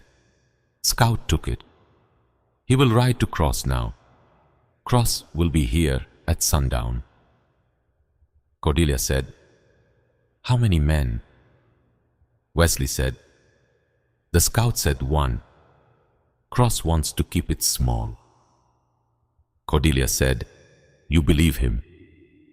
Wesley said, I believe the scout. I do not believe Cross. Ambrose said, so we plan for 1 on the porch and more in the tree line. Wesley said, yes. Cordelia said, how many is more? Wesley said, 3 or 4. Cordelia said, all right. Wesley said, all right. They spent the afternoon getting ready. Ambrose cleaned and loaded every rifle in the house, 4 total. He laid them in specific places. One at the front window, one at the back door, one in the kitchen, one at the top of the stairs. Fletcher walked the property. He knew every rock and tree on this ranch. He picked the spots where a man might hide. He memorized them. Prudence made a large pot of stew that would keep hot on the stove. Because a man could not shoot straight if he was hungry, and if the marshal arrived late, they were going to need to eat. Wesley sat with Cordelia at the kitchen table. He said, "I want you in the back bedroom when Cross comes." She said, "I want to be in the kitchen." He said, "Cordelia." She said, "Wesley." He said, "You are 8 months pregnant." She said, "I am aware." He said, "If something goes wrong, if a bullet comes through a window." She said, "Then I want to be where I can see it coming." He was quiet. Then he said, "All right, but you sit in the corner behind the stove, where the wall is thickest, and you have a rifle, and if it comes to it, you use it." She said, "I will." He said, "I know." She said, "Wesley." He said, "Yes." She said, "I want to tell you something before Cross comes." He said, "All right." She reached into her pocket. She took out something small. She set it on the table between them. It was a gold ring, thin, worn, old. She said, "This was William's mother's. She gave it to me when we got engaged." Wesley looked at it. She said, "There are $47 in the cedar box, hidden in the bottom under a false panel. William put them there, just in case. And this ring is mine, and I want you to take both." Wesley said, "Cordelia." She said, "Not because I am going to die, but because if something goes wrong tonight, and I do not make it, I want you to promise me you will take the baby and you will use the money to get her to Harriet in Billings, and you will give Harriet this ring, and you will tell her that her sister loved her very much and that this baby is her baby now." Wesley said, "Cordelia." She said, "Wesley, please." He looked at the ring. He looked at her. She looked back. He picked up the ring. He put it in his pocket. He said, "I promise." She said, "Thank you." He said, "But nothing is going to go wrong." She said, "I know." He said, "Because I made a promise on the trail 2 days ago that nobody was going to get past me, and I am going to keep it." She said, "I know."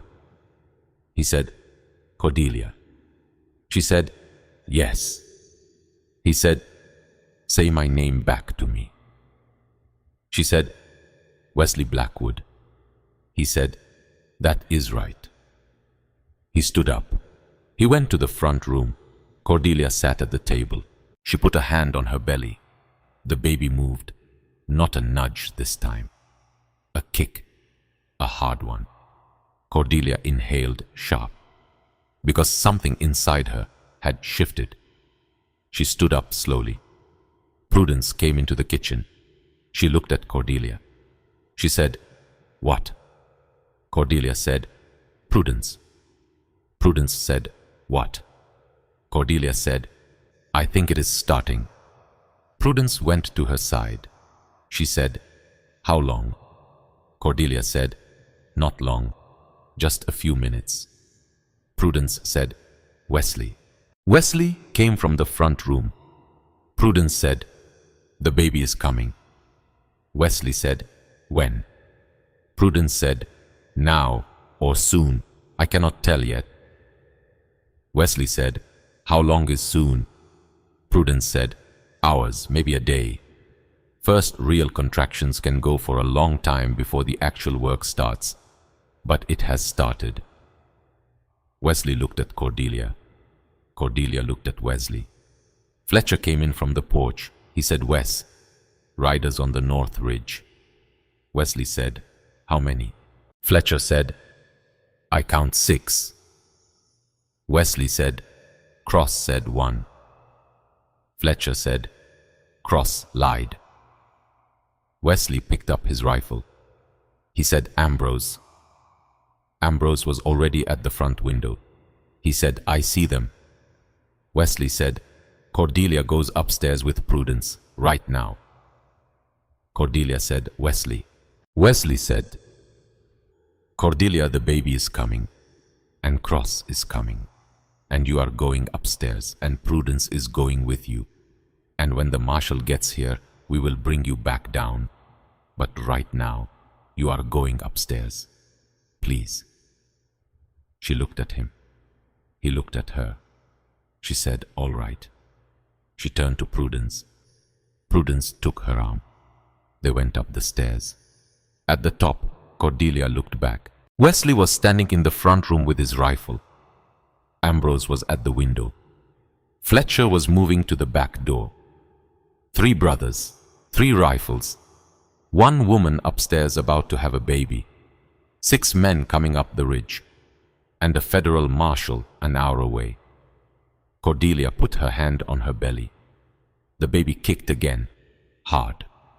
Prudence closed the bedroom door behind them. She said, get on the bed. Cordelia got on the bed. Downstairs, Wesley Blackwood walked out onto the porch. Alone, with his rifle. Ready. Because that was what the man did when he had made a promise. And Cordelia Calloway watched the light through the 2nd-story window, and she prayed, and the baby moved inside her.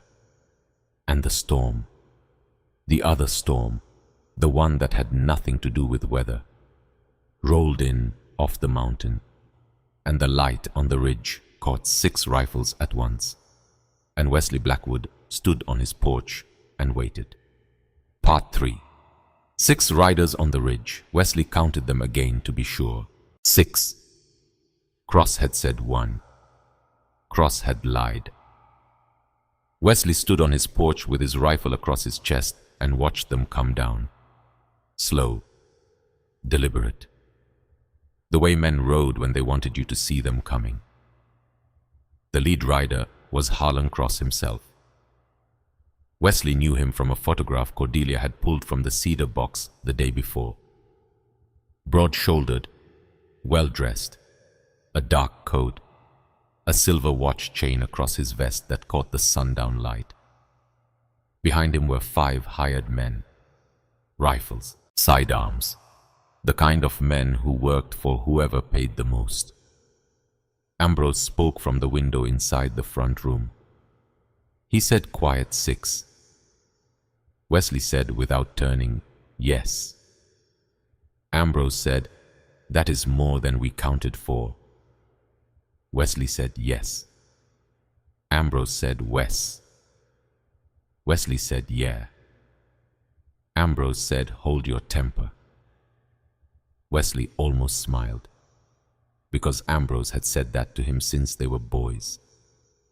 Wesley said, I always do. Ambrose said, no, you do not. Fletcher spoke from the back door. He said, I have the rear covered. Nobody comes through this door alive. Wesley said, good. The riders stopped 50 feet from the porch. Cross swung down. The other 5 stayed mounted. Cross walked forward, alone. He stopped at the bottom of the porch steps. He looked up at Wesley. He smiled. The smile did not reach his eyes. He said, Mr. Blackwood. Wesley said, Mr. Cross. Cross said, I appreciate the invitation. Wesley said, you brought company.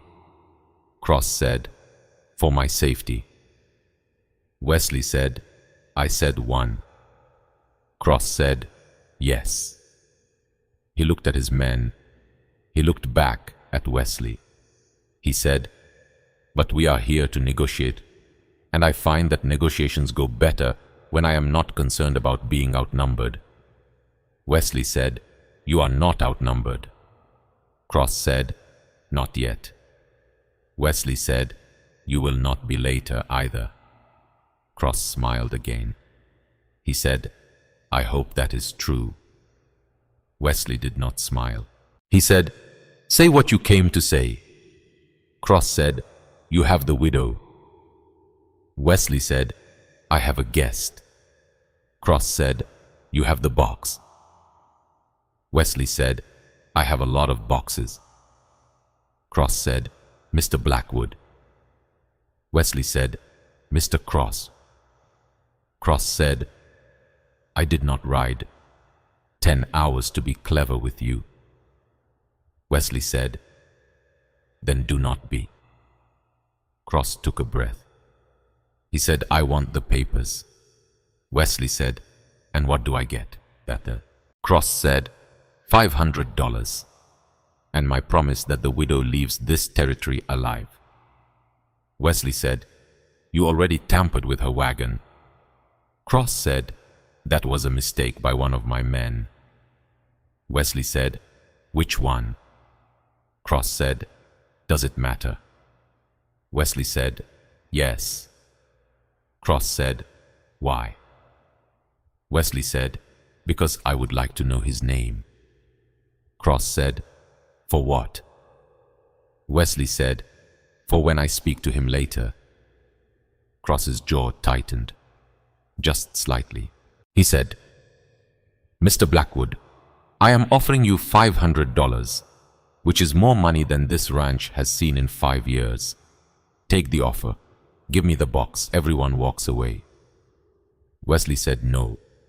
Cross said no is not a negotiation. Wesley said, Then this is not a negotiation. Cross looked at him a long moment. Then he said, You understand what happens if you refuse. Wesley said, I understand what happens if I accept. Cross said, What happens if you accept? Wesley said, You take the box, you ride out.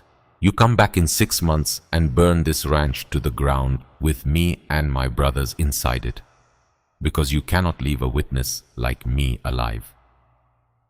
Cross did not respond, which was an answer. Wesley said, I have thought about it, Mr. Cross. I have thought about it since yesterday morning. Any way I turn this thing over, any angle I look at it from, it ends the same way. You do not leave people alive who can put you in a federal courtroom. Cross said, You could be wrong about me. Wesley said, I could be, but I am not. Cross said, So what is your offer? Wesley said, My offer is that you get on that horse. You ride down my drive. You go back to Buffalo. You do not come near this ranch or this widow or this baby again. And I will not send my brother down to Buffalo tonight to shoot you in your sleep. Cross said, That is a threat. Wesley said, That is a promise. Cross said, You cannot back that up. Wesley said, Ambrose. Ambrose spoke from the window. He said, Mr. Cross, I have your left eye in my sights. Have had it for 4 minutes. Would you like me to demonstrate? Cross went very still.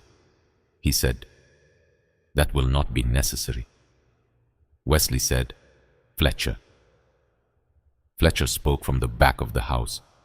His voice carried. He said, Mr. Cross, your man on the far right, the one with the tan hat, he has been leaning toward his rifle for 2 minutes. If he touches it, he is dead. Please tell him. Cross turned his head toward the men behind him. He said, Ease down. The man in the tan hat eased down. Cross turned back to Wesley. He said, You have made your point. Wesley said, I have made half of it. Cross said, What is the other half? Wesley said, The federal deputy marshal will be here within the hour. Cross said, You are bluffing. Wesley said, Ask me again when he gets here. Cross's face changed very small, but Wesley saw it. The confidence flickered, just for a moment. Then it came back. Cross said, "Mr. Blackwood, let me be direct. I have 5 armed men. You have 3 rifles that I can see. I do not know if there is a marshal. I know there is a widow. I know there is a box, and I know that my patience is not unlimited." Wesley said, "Neither is mine." Cross said, "Then let us not test each other." Wesley said, "You already tested me when you rode up with 6 men after I said 1. Cross said, "That was a precaution." Wesley said, "That was a lie." Cross said, "Mr. Blackwood." Wesley said, "Mr. Cross." Cross said, "I am going to give you 60 seconds. Wesley said, "For what?" Cross said, "To bring the box out, or my men come inside and take it." Wesley said, "They will not make it to the porch." Cross said, "Some of them will." Wesley said, "Not enough." Cross said, "Enough." They looked at each other. Sundown was hitting the tops of the pines. The light was gold and long. Somewhere upstairs, Cordelia was in labor. Somewhere down the trail, Marshal Aldous Graves was riding hard. Wesley did not know how far away the marshal was. Not close enough. That much he knew. He said, "Mr. Cross." Cross said, "Yes." Wesley said, "There is a third thing you do not know." Cross said, "What?" Wesley said, "There is a letter." Cross said, "What letter?" Wesley said, "A letter from William Calloway to his father-in-law, Thaddeus Whitcomb, in Helena, written 2 weeks before William died." Cross's face did not change, but something in his shoulders did. He said, "Whitcomb is my father-in-law." Wesley said, "I know." Cross said, "What about the letter?" Wesley said, "William gave Thaddeus a chance. 2 weeks before he died.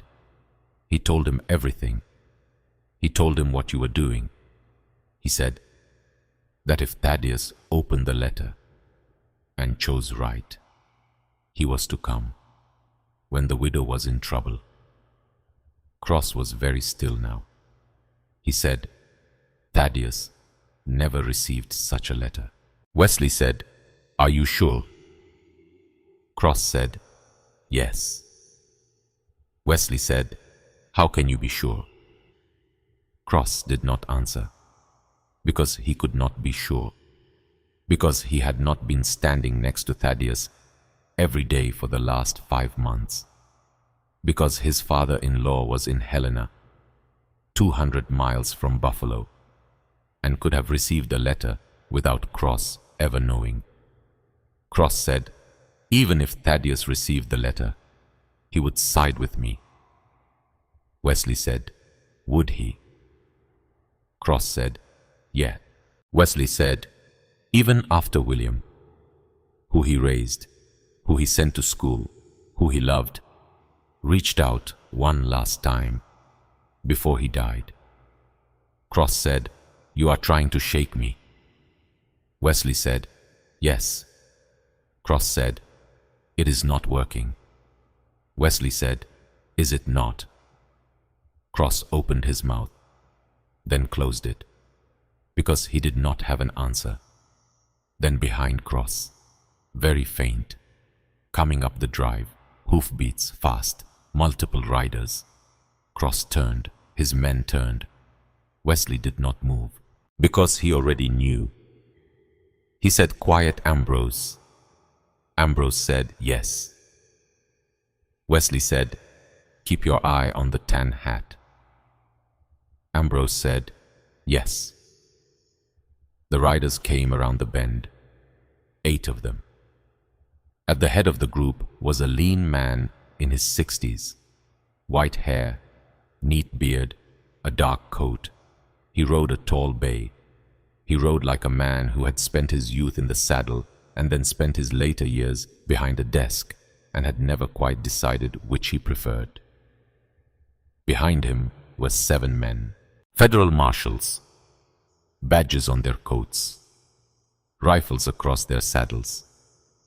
The kind of men a territorial commissioner brought with him when he meant business. Cross went white. He said, "Thaddeus." Thaddeus Whitcomb reined in at the gate. He looked at Cross. He looked at Wesley. He looked at the porch. He said, "Mr. Blackwood." Wesley said, "Sir." Thaddeus said, "May I come up?" Wesley said, "You alone, not your escort, not yet." Thaddeus said, "That is fair." He swung down. He walked through this gate. He walked past Cross without looking at him. He came up the porch steps. He stopped in front of Wesley. He looked at Wesley a long moment. Then he said, "Mrs. Calloway is in this house." Wesley said, "Yes." Thaddeus said, "Is she well?" Wesley said, "She is in labor." Thaddeus closed his eyes. Just for a second, he said, "Then may God be with her." Wesley said, "You got the letter?" Thaddeus said, "Yeah." Wesley said, "When?" Thaddeus said, "The day after William died. It came by courier. I sat with it for a week before I opened it." Wesley said, "Why?" Thaddeus said, "Because I was afraid of what was inside." Wesley said, "And when you opened it?" Thaddeus said, "I sat with it for another week." Wesley said, "And then?" Thaddeus said, "And then I began to investigate my own son-in-law." Wesley said, "Quietly." Thaddeus said, "Very quietly." He looked past Wesley into the house. He said, "William was my son, not by blood, but by every measure that matters. His father died when he was 14. He came to my house. I raised him. I sent him to school. I gave him his first survey job. And when he cut me off 5 years ago, I did not know why." He looked at Wesley. He said, "Now I know why."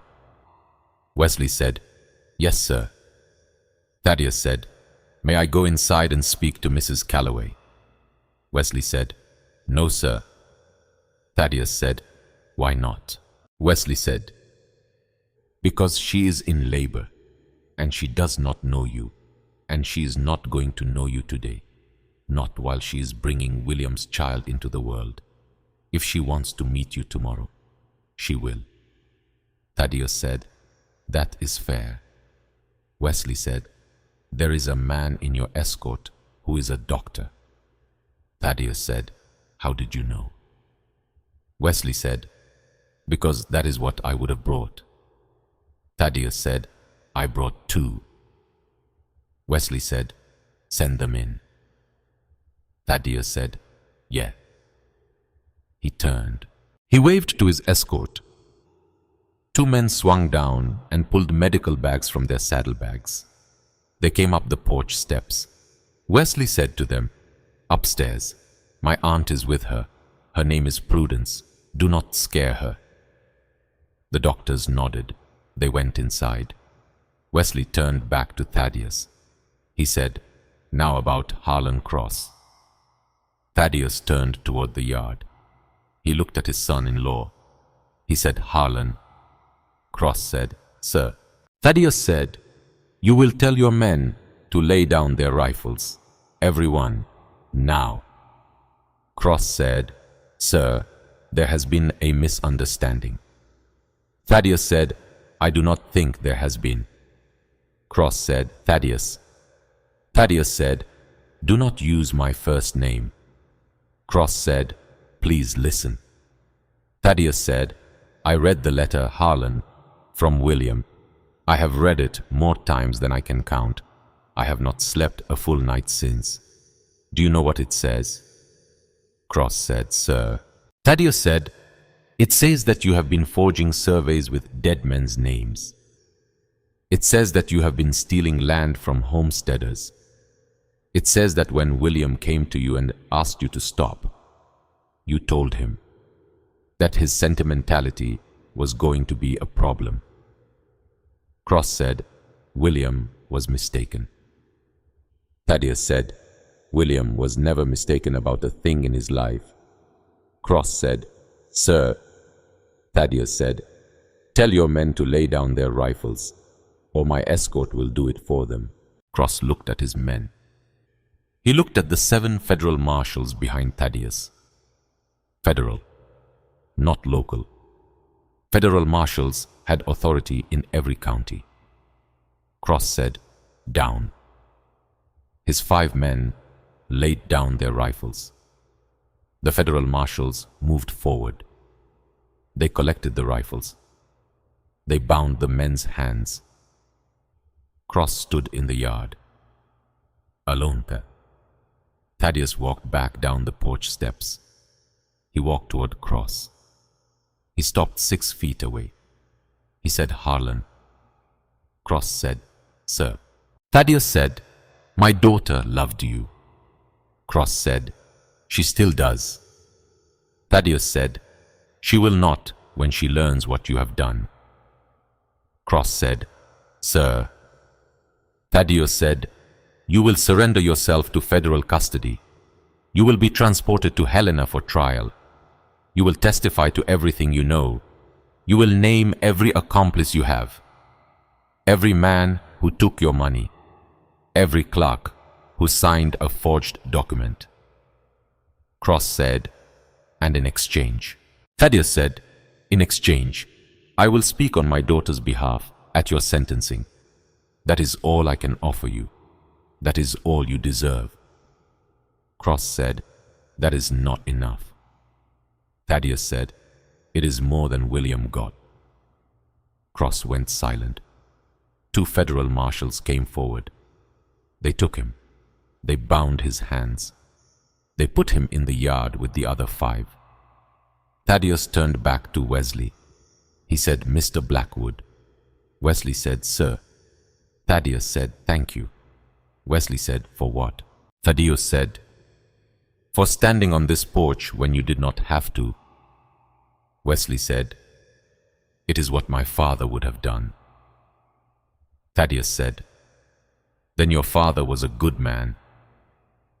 Wesley said, He was. Thaddeus said, I would like to sit on this porch until Mrs. Calloway is safely delivered, if that is acceptable to you. Wesley said, It is. Thaddeus said, May I ask you one more thing? Wesley said, Yes. Thaddeus said, When William's child is born, would you please tell Mrs. Calloway that she is welcome in my home, that the Whitcomb name is behind her, that whatever she needs, she has. Wesley said, I will tell her. Thaddeus said, Thank you. He sat down in the rocker on the porch. He put his hands on his knees. He looked out at the yard where his son-in-law sat bound. He did not cry, but his shoulders were very tired. Upstairs, Cordelia was in the middle of the worst pain of her life. Prudence held one of her hands. One of the doctors held the other. The second doctor was at the foot of the bed. He had washed his hands. He had rolled up his sleeves. He was calm. He said, Mrs. Calloway. Cordelia said, Yes. He said, The baby is breech. Cordelia said, What? He said, The baby is turned around. I need to turn her before she comes. Do you understand what I am saying? Cordelia said, Yeah. He said, It is going to hurt. Cordelia said, All right. He said, It has to happen now. Cordelia said, All right. Prudence said, Squeeze my hand as hard as you need to. Cordelia squeezed her hand. The doctor worked. Cordelia cried out. She could not help it. Downstairs, Wesley heard it. He closed his eyes, just for a second. Fletcher came out to the porch. He stood next to his brother. He said, "Wes." Wesley said, "Yeah." Fletcher said, "She is going to be all right." Wesley said, "I know." Fletcher said, "The baby is going to be all right." Wesley said, "I know." Fletcher said, "Wes." Wesley said, "Yeah." Fletcher said, "It is all right to sit down." Wesley did not sit down, but something in his shoulders eased. He said, "Fletcher." Fletcher said, "Yeah." Wesley said, "You did good today." Fletcher said, "So did you." They stood on the porch. Ambrose came out. He said, "Wes." Wesley said, "Yeah." Ambrose said, "Marshal Graves is coming up the drive." Wesley turned. The marshal came around the bend at a hard trot, alone, dust on his coat, sweat on his horse. He reined in at the gate. He looked at the yard. He looked at the bound men. He looked at the federal marshals. He looked at Thaddeus Whitcomb on the porch. He said, "Well." Wesley said, "Aldis." Aldis said, "Wesley."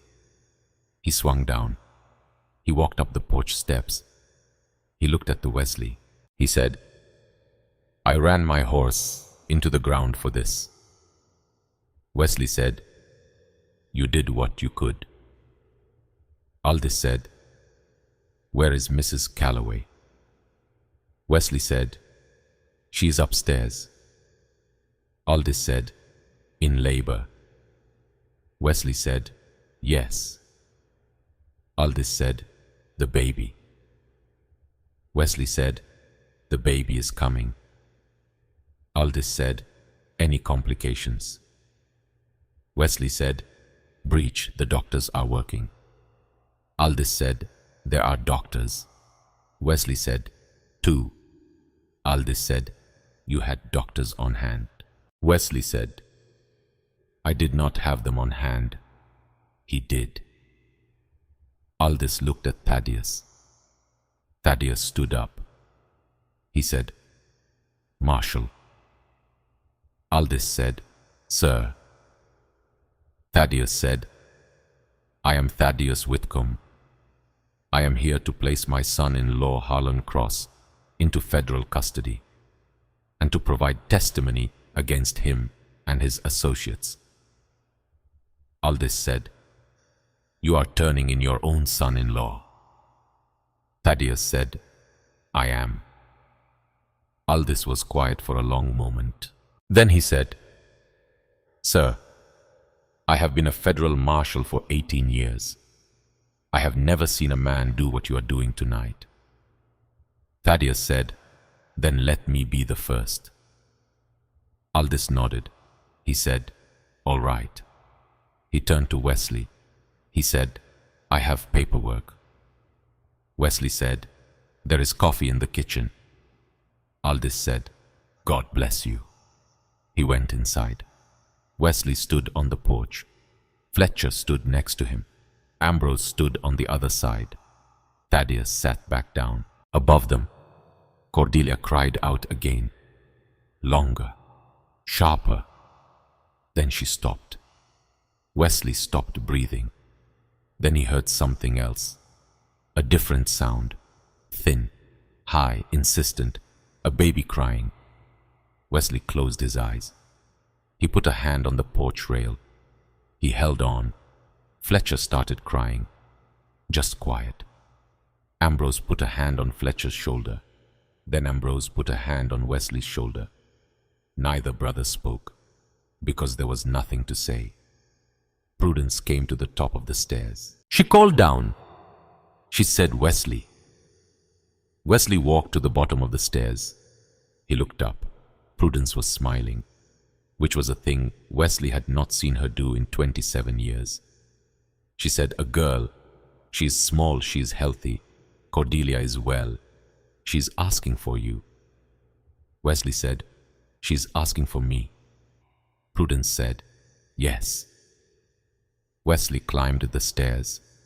He walked down the hall. The bedroom door was open. The doctors were washing their hands at the basin. Cordelia was in the bed. She was pale. She was tired. She was alive. She was holding a baby wrapped in a quilt. She looked up when he came in. She said, Wesley. He said, Cordelia. She said, come here. He came to the bed. He sat on the edge of it. He looked at the baby. The baby had dark hair. The baby had a very serious expression. The baby was very small. Cordelia said, this is Margaret. Wesley could not speak. She said, Margaret Beatrice Calloway, if that is all right. Wesley said, Cordelia. She said, for your wife and for my daughter Beatrice, who did not stay long enough, and for Maggie, who will. Wesley said, Cordelia. She said, say yes or no. He said, yes. She said, all right. She held the baby out. She said, hold her. He said, I do not. She said, Wesley Blackwood, hold your daughter. He took the baby. He held her. He did not cry, except he did, just a little, just enough that Cordelia reached up and touched his face. She said, it is all right. He said, I know. She said, it is all right to have a family again. He said, I know. She said, say it back to me. He said, it is all right. She said, good. She closed her eyes. She said, I am going to sleep now. He said, yes. She said, stay in this chair. He said, yes. She said, do not leave. He said, I will not. She slept. Wesley sat in the chair beside the bed. He held the baby. He watched Cordelia sleep. He did not move for a long time. Downstairs, Aldous Graves filled out paperwork. Ambrose brought him coffee. Fletcher walked out to the yard and stood next to the federal marshals and did not speak. Thaddeus Whitcomb sat on the porch. Prudence Blackwood came and sat next to him. Neither of them spoke for a long time.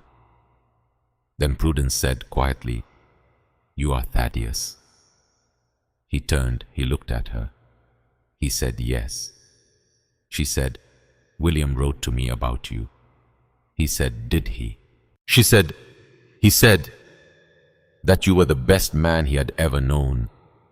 He said that he loved you. He said that he cut you off because he was trying to protect you from what he was going to have to do. Thaddeus's eyes filled. He did not cry, but they filled.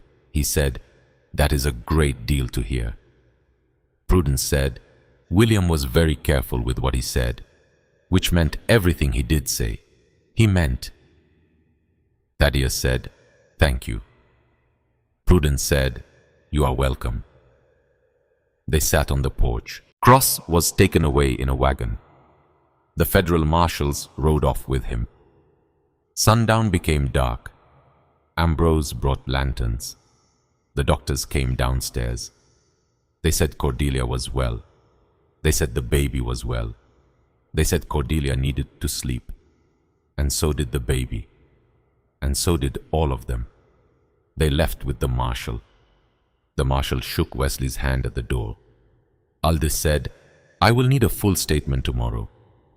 Wesley said, you will have it. Aldous said, you did good, Wesley. Wesley said, Cordelia did good. Aldous said, yes, she did. He rode off. The ranch was quiet. Wesley came back into the bedroom. Cordelia was still asleep. The baby was asleep in the crook of her arm. Wesley sat down in the chair. He watched them sleep. He fell asleep too, sitting up, in the chair, with his boots on, Fletcher came in at some point. He put a blanket over Wesley. He did not wake him. He went back downstairs. The sun came up. 6 months later, spring, Wyoming. The ranch had a green door now, dark green, the color of pine trees in shade. Cordelia had painted it herself. Ambrose had watched her paint it and had said only one word. He had said good, which was Ambrose 4. That was the right choice. Cordelia was in the garden. She had planted along the east fence just as she had said she would. Beans, squash, corn, turnips, herbs in a smaller bed by the porch, rosemary, sage, mint. The garden was thriving. Prudence said it was because Cordelia had her mother's hands. Cordelia said it was because Prudence knew how to make compost. Both were true. Maggie was in a basket at Cordelia's feet. 6 months old, dark hair, bright eyes, very interested in her own toes. Cordelia knelt in the dirt and pulled weeds and hummed a hymn her mother had sung. Wesley came up from the barn. He had a piece of wood in his hand. He knelt down beside her. He held the wood out. Cordelia looked at it. It was a small carved horse, bigger than the 3 on the shelf in the workroom, but the same style, made by the same hand almost, except the hand was Wesley's now. She said, "You made this?" He said, "Yes." She said, "When?" He said, "Nights." She said, "For 6 months." He said, "Give or take." She said, "Wesley." He said, "Yeah." She said, "It is beautiful." He said, "It goes on the shelf if you want." She said, "Yes." He said, "All right." She said, "Wesley." He said, "Yeah." She said, "It is time." He said, "For what?" She said, "For the 4th horse." He said, "Yes." She said, "Wesley." He said, "Yeah." She said, "The horse is not the only 4th thing that goes on the shelf." He looked at her. She looked at him. He said, "Cordelia Calloway." She said, "Yes." He said, "Are you telling me something?" She said, "I am." He said, "Tell me clearer." She said, "Wesley Blackwood, I would like to be married to you before summer, if that is agreeable." He said, "Cordelia." She said, "You do not have to say yes." He said, "Cordelia." She said, "I know it is fast." He said, "Cordelia." She said, "But I have thought about it." He said, "Cordelia." "Stop." She stopped. He said, "Yes." She said, "Yes." He said, "Yes." She said, "All right." He said, "All right." Maggie made a small sound in the basket. They both looked at her. She was very interested in a shadow moving across the porch. Cordelia laughed. Wesley almost laughed. Ambrose came out of the house. He looked at them, kneeling in the garden. He said, "What?" Cordelia said, "We are getting married." Ambrose said, "Finally." He went back inside. Cordelia said, "Finally." Wesley said, "He has been asking me for 2 months." Cordelia said, "About what?" Wesley said, "About when I was going to propose." Cordelia said, "You did not propose, I did." Wesley said, "Yes." Cordelia said, "Wesley." Wesley said, "Yeah." Cordelia said, "That is very like us." Wesley said, "Yes, it is." They knelt in the garden. The mountains rose to the west. The pines held the morning light. Maggie made another small sound. Somewhere in the barn, Fletcher was singing off key. Prudence was in the kitchen making bread. The ranch was full of sounds, full of people, full of a life Wesley had not thought he would ever have again. He looked at Cordelia. He said, "Thank you." She said, "For what?" He said, "For stopping on that trail."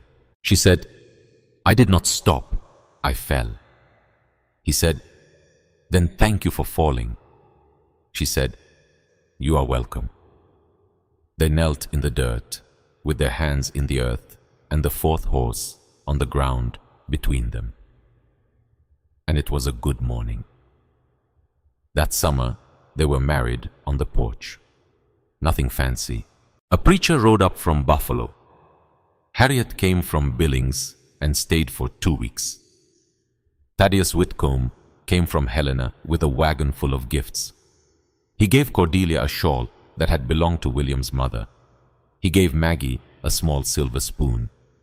He gave Wesley a handshake and a long look and a nod, which was the most Thaddeus knew how to say. Prudence was matron of honor. Fletcher was best man. Ambrose walked Cordelia down the porch steps because she had asked him to. Ambrose had said, "Why me?" Cordelia had said, "Because you fed us." Ambrose had said, "That is a strange reason." Cordelia had said, "It is my reason." Ambrose had said, "All right." The preacher spoke. Wesley said his vows. Cordelia said hers. Maggie fell asleep in Harriet's arms during the ceremony. The kiss was brief, the kind of kiss that a private man and a private woman gave each other in front of witnesses, which meant it was almost nothing to look at, but it meant everything. After the ceremony, everyone ate. Prudence had baked all week. Ambrose had been cooking since dawn. There was a whole pig. There was cornbread. There was Cordelia's beans from the garden. There was a cake that Fletcher had somehow managed not to ruin. They ate on the porch. The sun set behind the bighorn. Thaddeus told stories about William as a boy. Stories Cordelia had never heard. Prudence told stories about her sister and about the Blackwood boys when they were small. Fletcher told a story about the time he tried to ride a bull, which had ended badly and which had a very long punchline. Ambrose did not tell stories, but he laughed twice, which was more than he had laughed in 3 years. At the end of the evening, Cordelia stood on the porch with Wesley. Maggie was asleep upstairs. Harriet had taken the second bedroom. Thaddeus was staying at the Brannigan place. Prudence was in the small room off the kitchen with the rocking chair, which she had claimed as her own since October. The house was full. Wesley put his arms around Cordelia from behind. She leaned back against him. They looked out at the yard, the stars over the bighorns. Millions. More stars than sky. She said, "Wesley." He said, "Yeah." She said, "William used to say the mountains do not know your history. You could just be whoever you needed to be." He said William was a wise man. She said he was. He said Cordelia. She said yes. He said I did not know I was going to be who I needed to be. She said none of us do until we are. He said I needed to be someone worth staying for. She said you are. He said you made that possible. She said so did William. He said yeah. She said so did your mother. He said yes. She said so did your father. He said yes. She said so did Voss. He said yes. She said the list is long. He said it is. She said it always is. They stood on the porch. The stars were enormous. Somewhere upstairs, Maggie made a small sound in her sleep. Cordelia listened. She said she is all right. Wesley said yes. She said so are we. Wesley said yes. She said so is the ranch. Wesley said yes. She said So is the door. He said, especially the door. She almost laughed. He almost laughed. The wind moved down off the bighorns, cool and clean. The kind of wind that carried nothing but itself. The kind of wind that came down through a green door and into a warm house full of people. Cordelia Blackwood turned around in her husband's arms. She looked at his face. She said, "Wesley." He said, "Yes." She said, "I love you." He said, "I love you." They stood on the porch a long time. They did not speak. They did not need to. And a woman who had come off a mountain trail on her hands and knees in the dirt one August afternoon stood inside a home with a green door and a small daughter asleep upstairs, and a husband whose arms were around her, and a life she had not been sure she would live to see. She was alive. The baby was alive. William's promise had been kept. Voss's name had been cleared. Cross was in a Helena courtroom. Thaddeus was in Helena on the right side of the case. Prudence had come home. Fletcher had found his voice. Ambrose had begun to smile. Wesley had begun to live. The shelf had 4 wooden horses on it, and the 4th horse, the one Wesley had carved on nights he could not sleep, sat between the 3 his mother had made, like it had always belonged there. Cordelia closed her eyes. She listened. She heard the wind. She heard the horses. She heard Maggie breathing in the room above. She heard her own heart. She heard Wesley's. She heard the whole quiet, enormous mountain evening. And she thought, this is what William meant. This is what he wanted for me. This is what he was working toward when he sat at his desk in Missouri and read those surveys and knew that he was going to have to do something dangerous. He was not just working for the law. He was working for me, for this porch, for this door, for this man, for this child, for this life. Wesley said, "Cordelia." She said, "Yes." He said, "What are you thinking?" She said that William got what he wanted. He said, "What did he want?" She said, "This." Wesley was quiet. He said, "Yeah."